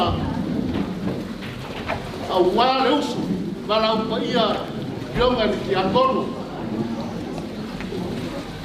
dela poneo la uneto ita tua wa reaso ni dei tino lama ya ainga maise wa upa ipese tunga ita ipese ma upa ipese Pai paia rao le nei aso. Pai ta. Na mia. O ke tio ai kwa tiko na inga kawana. Tio kui mane ni pango o kama ainga. No pionga pasa panu. Kon makua ko mai bao. Ade pa ko sa logo. Mai o pia. O pia pa de la calle. Baru nga, mapaia ringe yasu. Pa malau mai ang mamaru ni pulenga. Tungai pa pengai na kaulangi. Kalau mamaru yang paipese sese. Mawari pa me boy ringe yasu. Amaru waku wale sumbai ko inga. Kuya siak malpultua yang lampa. Yo menati ko ta pena ko inga ko tayo. Ai kuma le nga palualo. Yang bodi ni lo pa na wale to. Mal pa boy pa yo ai ko ngua. Le ale o ya pa kalama. Algo le tua, pa yo le tua ni pasa. Le la pa wa pa wale ni ya. Ape le ula ya su ma le nga palualo. O se me alopo al su ni toina. Ya sia. Na upa de kalesia. Wat wa mai ai pale ia palani male pale peo ne yai Ai o la ya pa le ma fa lo. Tori mo ya se me alopa. Tau ana fai tau rai, mo toi me sia ko. Tau pa le tale sia ala na fai pesi prendio. Ya pita la. Ya ma to pia. No le ha ma. Le ya ma te ya so. Yo sama pa sei. Ari sia ma lo.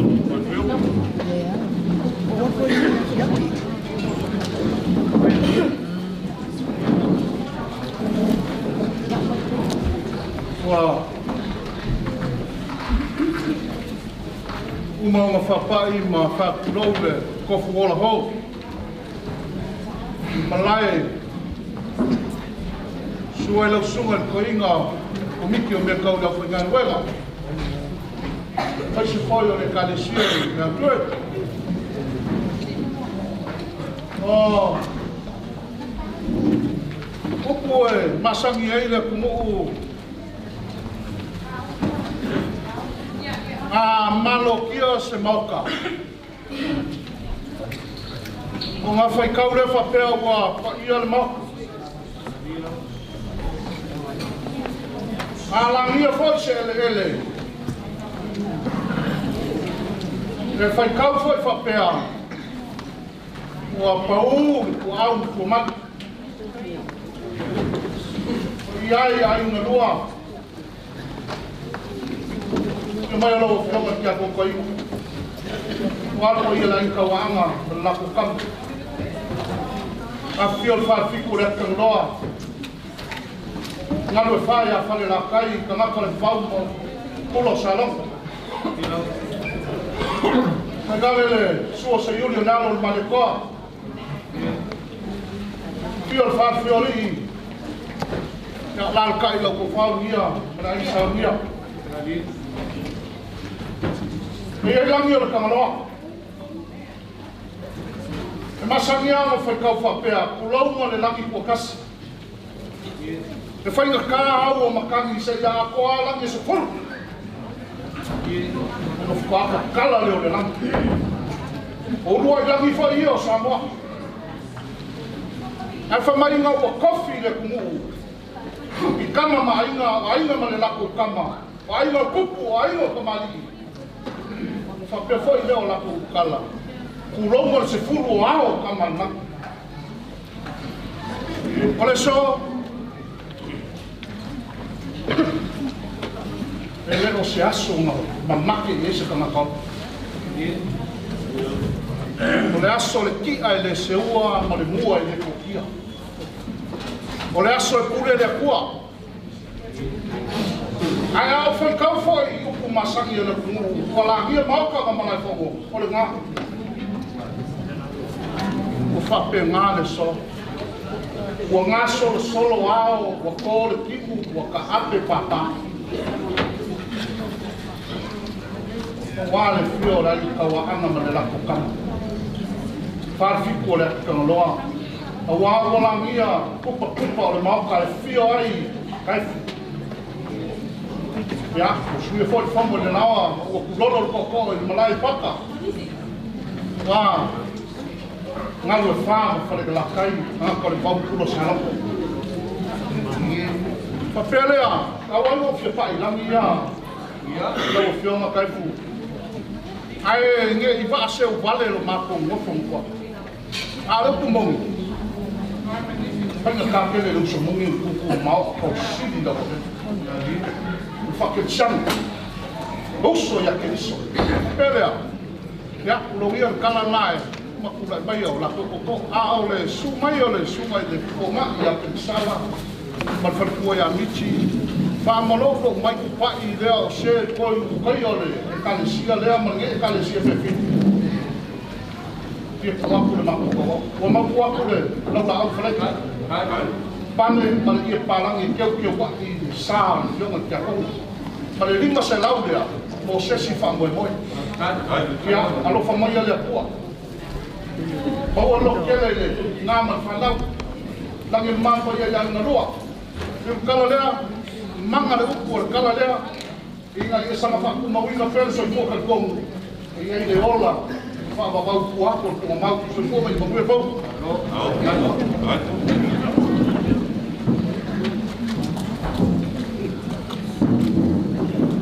Ok, mau kau, ok, kari kongu wa. Mai au ma whau maunga i a polo. Wa i whako i kia longo le lupe le mari hoa. Ok, mua i whātunou ai le kalanga a kua lea. Le susuo le toina whatonu. Ai tainane le pa ia o le au whai ngā luenga. Ai tainane hoi le pa ia maua lunga o le maota nei. O te taofi, o te fia whātunou le langia, o le maota, e a fio ai, tui mele li whano, o le tama a inga. O te fia whātunou foi a wa e fio ai, e whāi fitu, o le a inga taua ana. A fiota I vao, mai tu wala e fia. Su mai le nofo I tu a inga I ngalo wha. Ia te oi whale la tai. Manu mai le tula o salongo. Ua la ngia ele wha. Ua langia fo I pou o mota. Leanga o lea ua usuia le fono. E lea fionga I a taefu. O ua tuua fo I le malo. E lea fionga I a palava au. O langia ma malu ia o le so. A matou te whapea atu. E leo se tō whai nai. Wa ia I a inga lua. E leo se lota foi nei, o se manatu I le malauia. O le fina ngalo fai to atasi o le atua. Fai le matua e fai foi le moto. O le maa e tongi fato. O le tia e le seua. O le tau e velo I manu noa. O le so. O le savari mai o le sunga I a Iosefa I vale. Ma le whatua I a satui, ma le pa ia o le kalesia. Ia o le nā o mautu atu se vaenga I whale. Nau la au, ia ma le ia palangi, ai maise o le au whaipese. Pātase I lama mātou, whamtalanga ni nei a whiafi. Ia tō whamani, o le ase mea o tau mwhai ai sunga I a Iosefa, ma le patua, ma le pa ia o le au whaipese. Nā o le ase tā la lea. Soasoani toi tani o tama ia wan fa mo mo ai lua ia mo macho nganga fa alo fa tai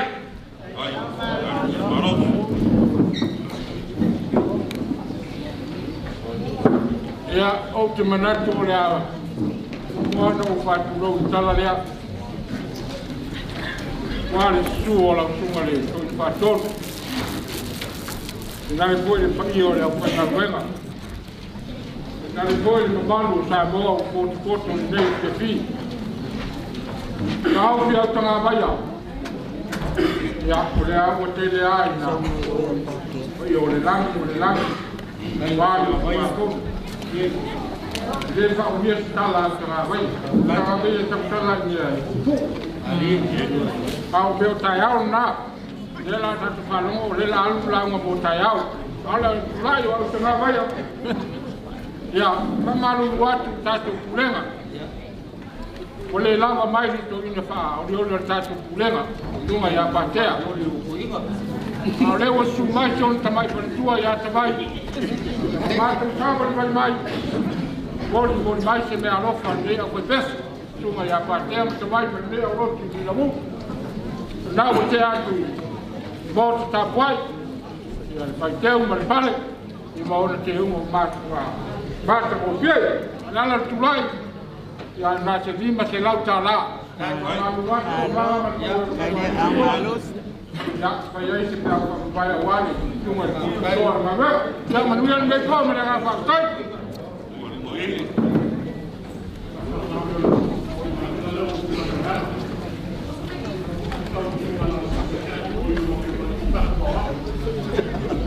le whakakele lava, a le tōrgei. Ia o kako masaki sa noa, I me whai. A olo e galania, ia kupo sa noa. E iei kaimi e iei fo iaso e whai anako u. A le aso ngei. O vai e mori se me alofa. Ka wale, uore malo. O mga kule kai ao, seba se mango, sa ini se makadia. O walang ia. Ia ngo whapelea, o le suma i roi ma le mako e kale si e fau. E ui angara I kiki. O ma whakingo I si mea. A si mea alofa le lima se lau.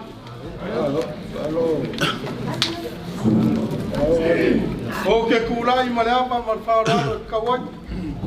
Kei vai ko le fia. Whakurou fo I le kalaka a koa le la. Suai le au whainga ruenga pui a le apua. A le ala kulai. Ia boki au ko inga kei. Lapa ia la u or kei a fia. Ai o se me aru whakaware kei a le kale sia ka kodiko. Lau o ke aku ia le bako dau da au fo I. Ma pale ia. Wako me alo wharanga limpa se lau kala. Kala mai se si. Leo teo whakupai ana pio e kef.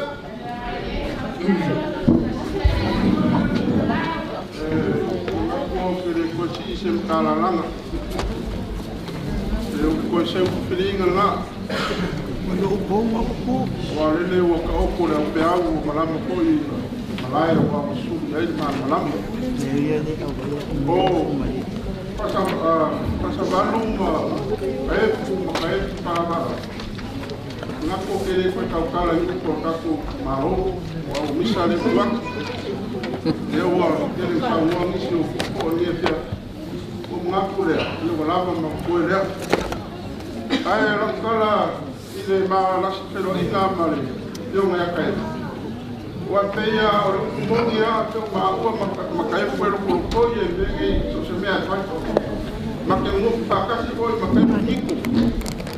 Ama mo ma ya e kai bisa o lunga ska.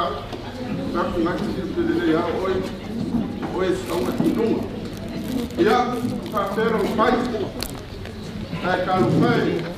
Wa le ko ya so. Ia maki wawāru e me whai kongo tūrenga me kārenga. Ai o rukura e nia kia. Kore sungai o sungai ia kua. Ma whakua ia malinga me se koi ia. Tāwe me mai me kāresia. Ia kia wapu kau au. E tūswangi ko e nia fiafi. Ia ua e akule. Me kuara au ia me se koi le iei. Ia e ufi e sāre. Teonga ki a kongo ia. Ya ayo sering takabal ya. Awal mo fai kawangan. Yo so swami wa pe ko mobile. Yo ya ko. Ya, manguya ni fiafi pakai. Ya.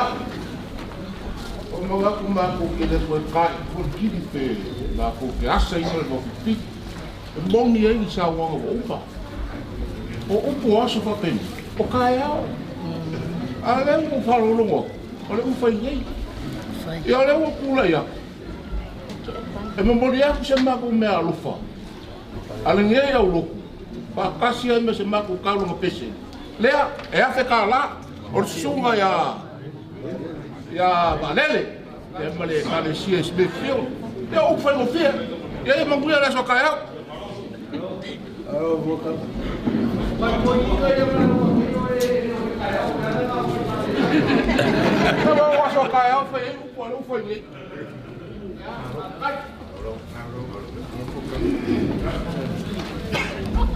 Masuk dia ke kalau igara perlu. Dia lah pun sendiri. Ayo, mai foio. Pale upur ngi yaso war pa ia mawulung moka man fama moe le so. Le fugu mai au ko fi ko fale la au ko mai kai. O apa ia malangi fa sigo ia inga kawa anga ma le la ko kam. Ngakulea. Ya ala ai foi ia le fugiu le palap. Fa ilo le kala lo loko le mafu anga o kulea. Le su mai su ma fa fenga le ya so fai. So yola ma furkua. Ma le ngeye ka le sie crossroad. Pe moli aku le mako vale lofa e kusa ma le asa fia o ki ako. Ya, ma o mau kuaku se mako laula au ma le vala o ale sār ki ako. Whakasiai ma le ke kusi lea, lima se lau ka la, e feso soani, wa o ma koe peau whamawai, o le mako kakalo, ia whamaise lea ngaha o le kua ki ngā whamawau ma le ngofa halo. Maise le pai e mau alunga o ainga ku whakasi. Ka whimbala lang whainga malanga maua so ngofuanga i le langi. Ia e ola ngi au loku le alofa o le kua. Whakakai ma le afumoa.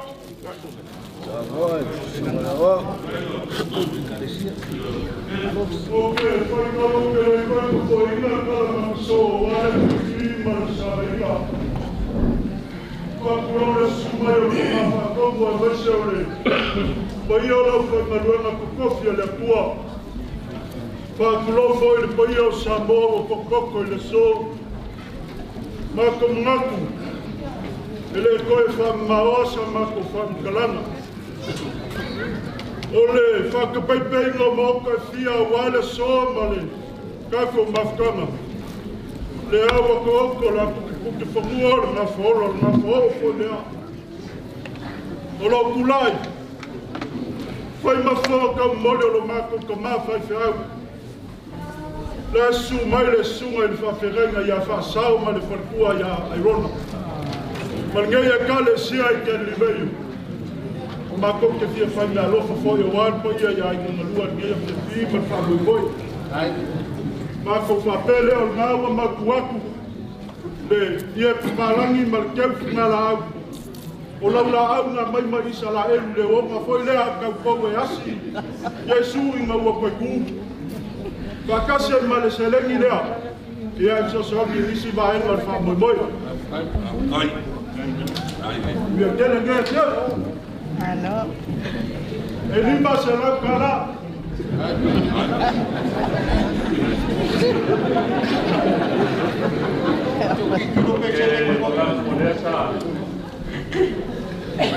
Tau loa le fua mar to'o le pai o nea kalisia.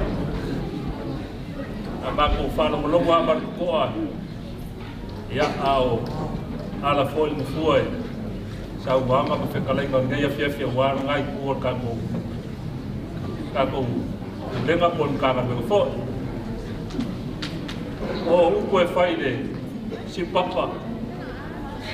O leo wa tau le mangu sa fausu. A leo wa fausu le mangu sa papa. Le wingo nafa mtalang. O leo wa mai al kapo inga fale ainga o kapo kama ya kaif. O leo safo. A leo kapo walo mai ngeibo. Ia sei mori boni. So ko wan male alofa. O le sumai ole. Sunga tamato ina yang kaifu mal fatua. Dia wantia konto ina mal fatua mal nea foi pese por e kalesia nei. Ya, ele koe kau failo. Ele koe pofo sifia. Awala mai sunga tamato ina. Ale fiona tama ele ya konto ina. Ole. Be alofa wa patau wina il balbano le tua. Ya nau sila yai. Ia palangi. Ya male pale fungala. O mea ta au ile laki. O viinga. Ta waita tu angel bul lam ya fai sawat yai. Esa mato musula vai fala la veina nei afiafina nei. Nei mato o leots. Fala belave. Alo mato tura yatu. Ia fa manuatu tau fiona tia kontoina. Ya mai se foi la sua tamatoina efu. Ya te nane foi pa ia ai na lua. O se tau fenga fa tau va le ta tu nu ma le kalisia. O pa o se me o mau. O le dei vai tau o tau sama. O a lua nge vai aso kalu ko amaka karonga nge o lo. O ba ki va ia le uma le ma ko e kalafa. Ya o pau se me o pau. Ya le lima se lauta la le. Ya vanga lima. E pau fa mo vai ka ko ba ya kef o la fio foi ya para ba. Ya, tahu sendiri loh ya, ada pergi le tuan dia fiak. Mungkin ingat kasar dia, awal dia pergi ngal pergi le tua. Ya, kai ngai foi kali si fia. Ngai kuar ka nueva ban problema. Ya, besi foi de kako. Se kako uso ya, kako riko fa kako bafu ka kai fiak. Ya, ada pergi le tua kai kai yang no se fu morta tu bola. Kako dia bangwia dia so kaya. Ya, wa ko sa ngingo ka ko baya kai ko da fio ya fa na ba au. Mungkin ingat kai po, ya lo pembayo dan tua. So itu.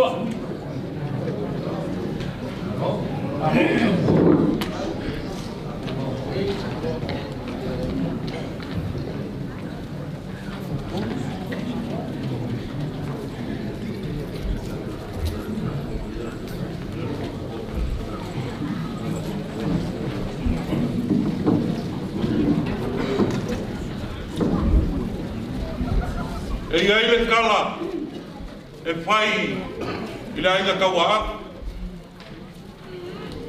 inga kawa ka mai sa pau le la ku sa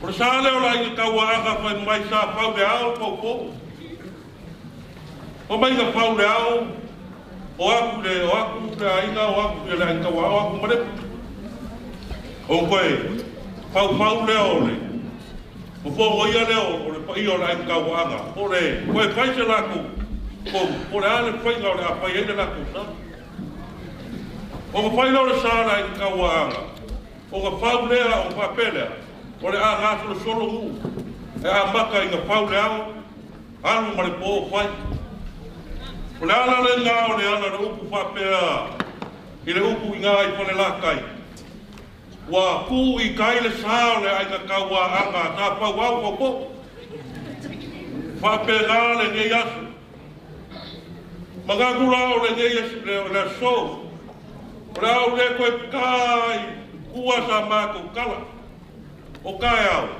o le aso upu o aso foyo langi le aso akai au ale so ga le momolo se ma ku anga pa kai le mga kula le so le koe i pa ia mamalu o le au whai ngā ruenga wai e mai le pa ia i le au whai ngā ruenga sui lau kunga le toinga kai ka o sauinga ai mai se foi le pa ia loko au waa le sa whea kai male le whai ngā rotu le ngai atu ma mori foi le māku a nganga pa kai pa ia le au whai pese i sunga kai pese mamalu le au whai pese lau o lau whai pese le ngai atu le aua koa le sau ngai aina i le au po ki sanga o ufki ai le ngai ai pe kai o le upu pona o le ngai aso ai mesi o pese pe senga mali o koa pi le muai le a venga sa kau ave le ngai ai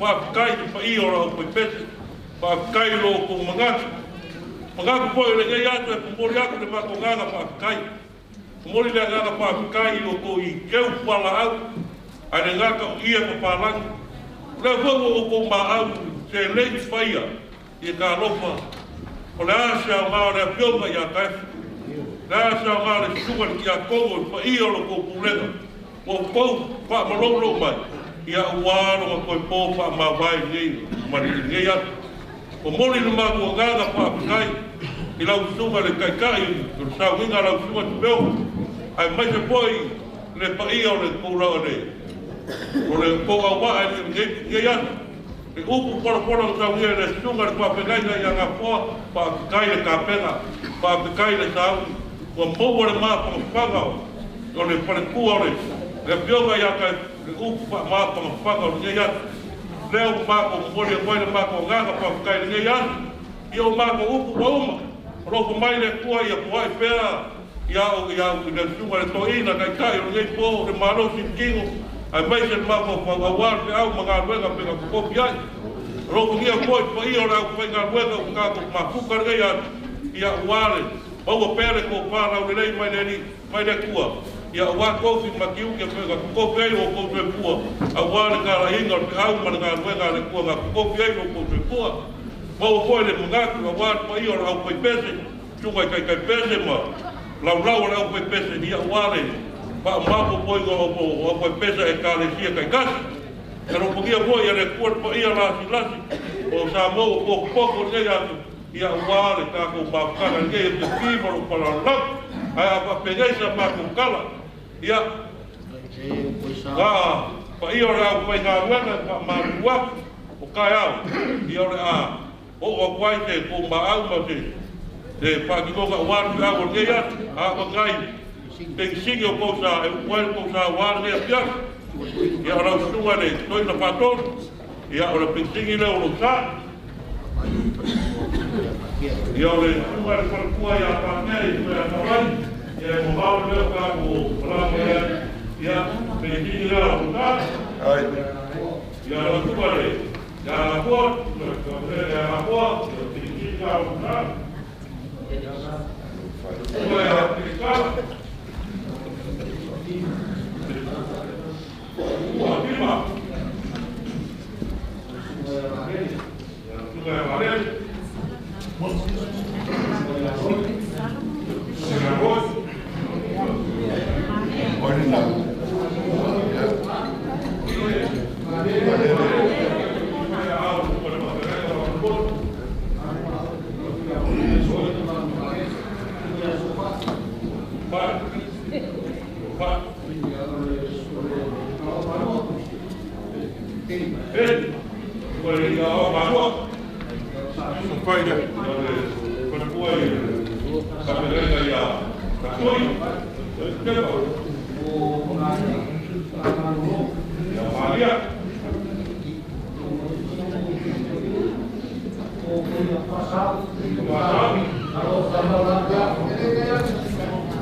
ia ga te mea rongo whakawha le pia mai kai ia wale pa ia le koe pesa ia ole koe pesa le tua le toina ia siaki ia e lima putu pisu po lima pae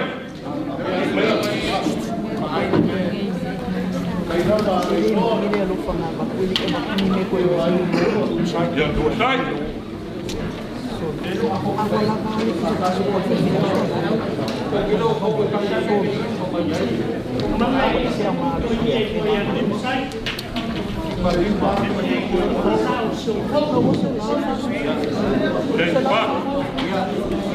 Ole ale koa e ka wai ma koa e ma ke. Wala e ki ka ko. Ka sari ko na ka na foi pese le ma ko. Ya o Josefa la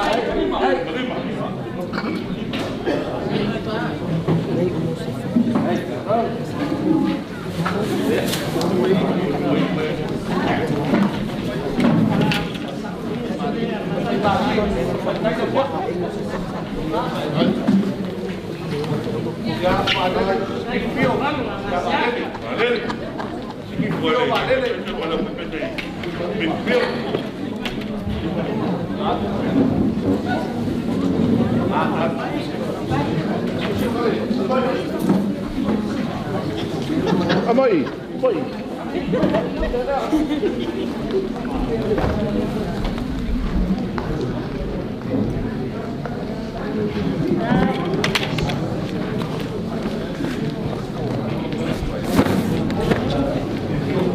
Ya, para que se pese, ya, faz cai.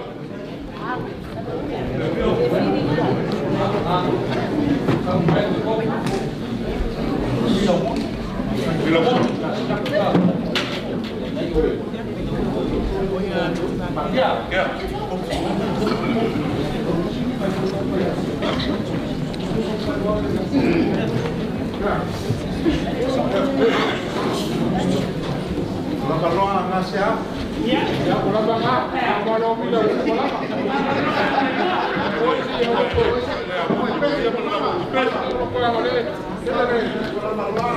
Mak, Roy siapa mana nak ikan sia? Mai ikan bermol. Kalau kaya apa mai sewa? Mai ikan bermol. Buat timba. Ya papaya. Kakak betul dia.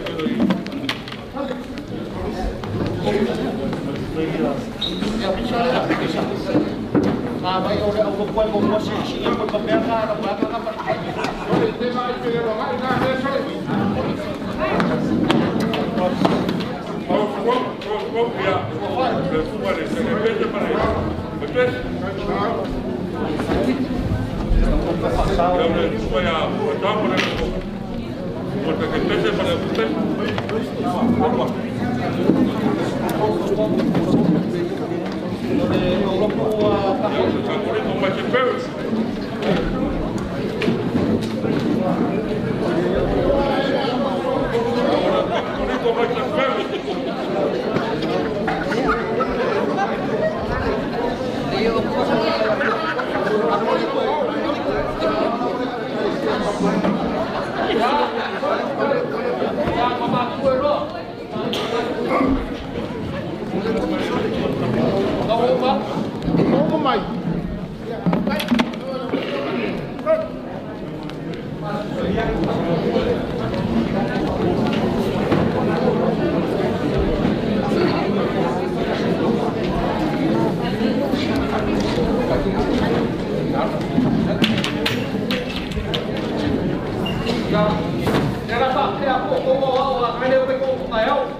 Kau sabu kaya.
Kalanga kopi maiki. Saya ini wangai ya po faisak cuma ko kala fai. Yang aku kau mabaya dia. Tatue.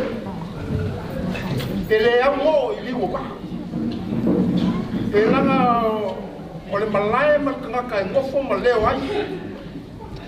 no el kako mo for nga na mo for mua mo ka kwa for mua ai mai se foi ben o le ai no ki a kongo o ku malo o ke le sol kuingo na ku mo au ke fa o ngoi fa ka ma ko ka ku kanga luego mo ka ku problema salo a fa yelo ko fa ka we fio rolo me ku ko le lai ko fa ka da fa nge ya la ko ka lo kwai o la o fez ka ku fa kai ai fai ka ya ka ku raung fa ka ma ka wa ku la au le yo lo ku le da tue alo la ba ke mai yo a me mga ko le o magikon ba kan pai pe o ko ma sa ma ma ka lai ele pe o fa ya ku kai bu sola ba ko ke de o mai fa na melapni kai le a pa o le mga ko ku ngar sa o le sa wa ma ka ko fin ga ya awal fa bla ke ka ko pe o yo la la fo le ma ko le fa na melapni loni a lo clau kai ya ba ko ka ko ya yo le sa ka pa fia was ka ku ka kai fa lo Oli papa fua sua ko le so ku wa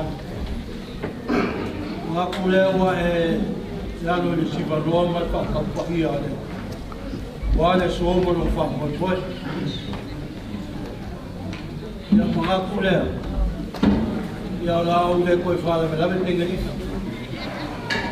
ka na mo oi ko ma ko ka yo ka ka nga ro ma ka to ni Leo la monga mal mangap. Ya kaya o enga. Ya o ko ka pa ile, maka leo ko ka. Ya o ba no le leo malai ke. Ya fa se kala penglifi, wa le so mala fa ngata. Nga ko le ya no yo. Ya mo kuya. O ba ma mo ka ko mo le ko fa so ka ko kulema. Ka ko ngei ya a penglifi nga o mo la fa mo ya penglifi ka ya ka ko mai ka ko plena e leo se pena la un ko ba ya malo ya ko ka ko mo la fa le va ta skai ko fai o ka ko plena lewa musu manga e musu kia ko na ma ko ka pa na lo le mo ya ka ko o ke pi me ka ko kala le ga pa ro Vai drin. Vamos por aí. Vamos por aí. Mas o cu luar ale o mai ma ko passes. Ko va fo ngam ka pengi li fia. Ka ko le o mo ka man malaika yo. Ala ma ko kula. Ma ko fa mang bia lava. Ka po ia o foiva. Wai enga ngea sau fekalainga. Sa ma ko fa mang yanga. Manguia e uli masao lo kia warga yasu mat fama ngoi mo se bi inga ole kua ya le mako kula ya kula ole ava mat falo alo loli kama ya manguia kala mo le mo foi e pisa mai fe mai o foi ngi ya wala me la pe foi kaya o mama ya o si fala o la ya ko moli ma ko me ala ko na su mai na su le o ya fe tau ma pa ka ni ya o su le o nga du e ko mo ngi ka sia pa ko ngi la kala mo foi ya mo foi fa kai na be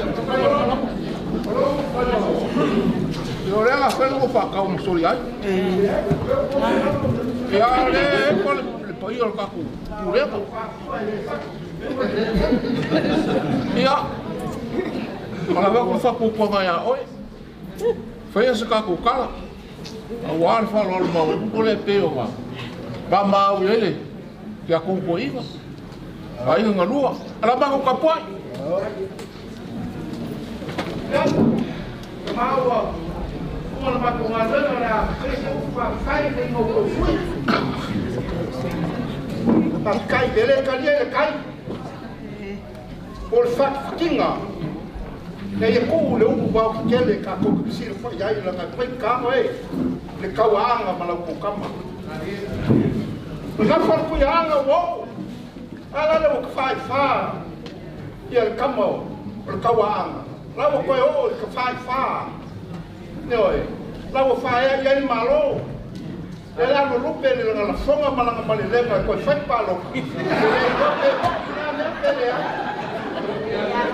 ala ponge ya e cabo se pua la ma ko le ko ma ko te ma ko ai na ko pa se le suma yo ka ma ka nga luega kai fu ko mania lo ko fa lo kalo fai a fai kau ko le mo ko o mai uma ko te na ba ko so ang e a mo ke le se me fa pe ko fai a le ki me le fai fa pe ya o le e la nga ma sangi ka ka mo fu ma ko ku yo na ku ma nga fa ko ele milia pe o winga o e yu langa o e kawanga o le ainga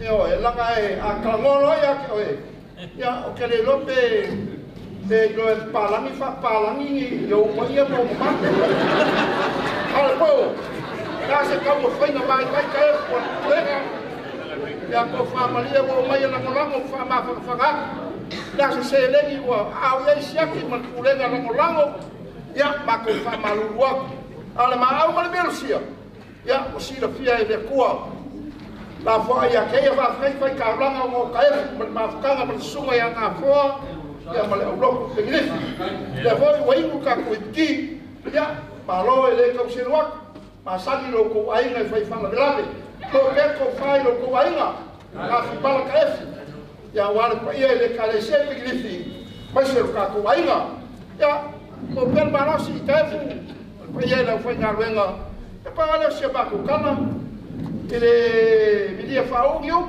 pa masaki ya ala nga fa kai ka ko pulenga mal fa lo mai pa pe foi pegrifi mai se o mantu ele o mal malai gei o mau ka fa alfangi ya feo sia ya wan nga luenga pa ia le ku mo ia le po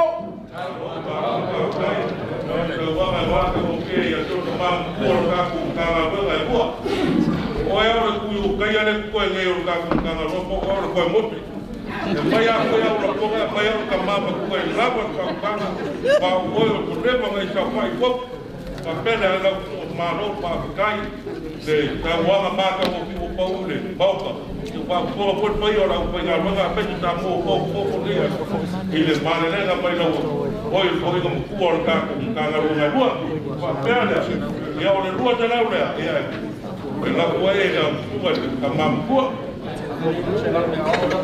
ya ole sua de ya ola foi ya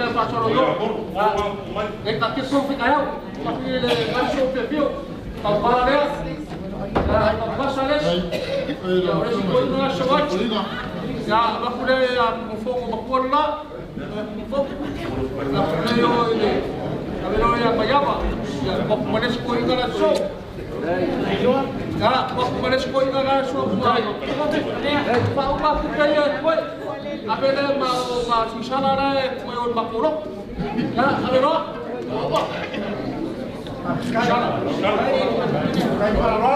ya ala pa ku la sukare Oina, e pa marca ko fiat ko ko rom. Oi, o ma. Agora vai na versão vai cair ru. Agora meu pau ia fazer vai que ler ka ko rico caro fai. E era o que foi na mesa, o magi oi, fai se oi. Daí ele só magi fai se oi. Agora eu fai o ka ko caro le o vivo aí. Era foi lá la hora nga fanga le fa maru ko le fa pa le fa ka ya ko pe le fa ki ki ya ba a pe ke le o fion pa ke le mo preskene mo ga ku ora a ko nga ya i lo to fa ba ko mai lo le so mo ki mi fa pe ge o mo so ma so ka so mo so fa pe ge o fa mo wa le la ko parisi ka ko liko la fa o St. Mary's, Ya, aku fai lo koe masangi nga ngai rau ko fai kauranga. O tia o tau marmanuia. Ya, ane e fiafi. Ya, wa tau I fola wa. Kalai lori, ya, le foa. Tau ngopa ke, usa mara fiafi. Aku avele yuka. Ya, fa moe moe. Tau te whiroi mai nei tai au. Kasi esi mera sa fai ai au. Fai fai au gei. I roi lei ar mako kūrega. Po fa pege. Ile kau fai engi langi ma ki mauka ma ki befa penau. Nenga fika ya. Yo e. Fai roga ko po fa pege. Por sa or ke kusi pe engi aro fa anga. Ya awa.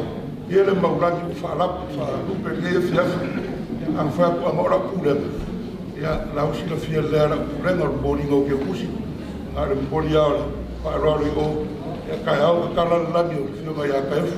Ya foi do lado pa yo mo e ka o fa pena ku foi esse ao lá o ka rua na rua ai o ia na rua ka sia ka ko sa ele am ka ya o ia le fiafi o la fa ia ni fiafi tal tu le mai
Jesus so mau tu ole au dia ta au pe ai fina ngalo ia lo e sa unina o mato uso le ona ia i le fiafi o dia le ma malu ma dia nga le fai taulanga fe o fofo e la o fiore vi inga ba fa ma dia nga o mato ola o mai mato lu lava ma dia ma lo file mu e porta ma ya no ma nga sta amen amen dia le fiafi ai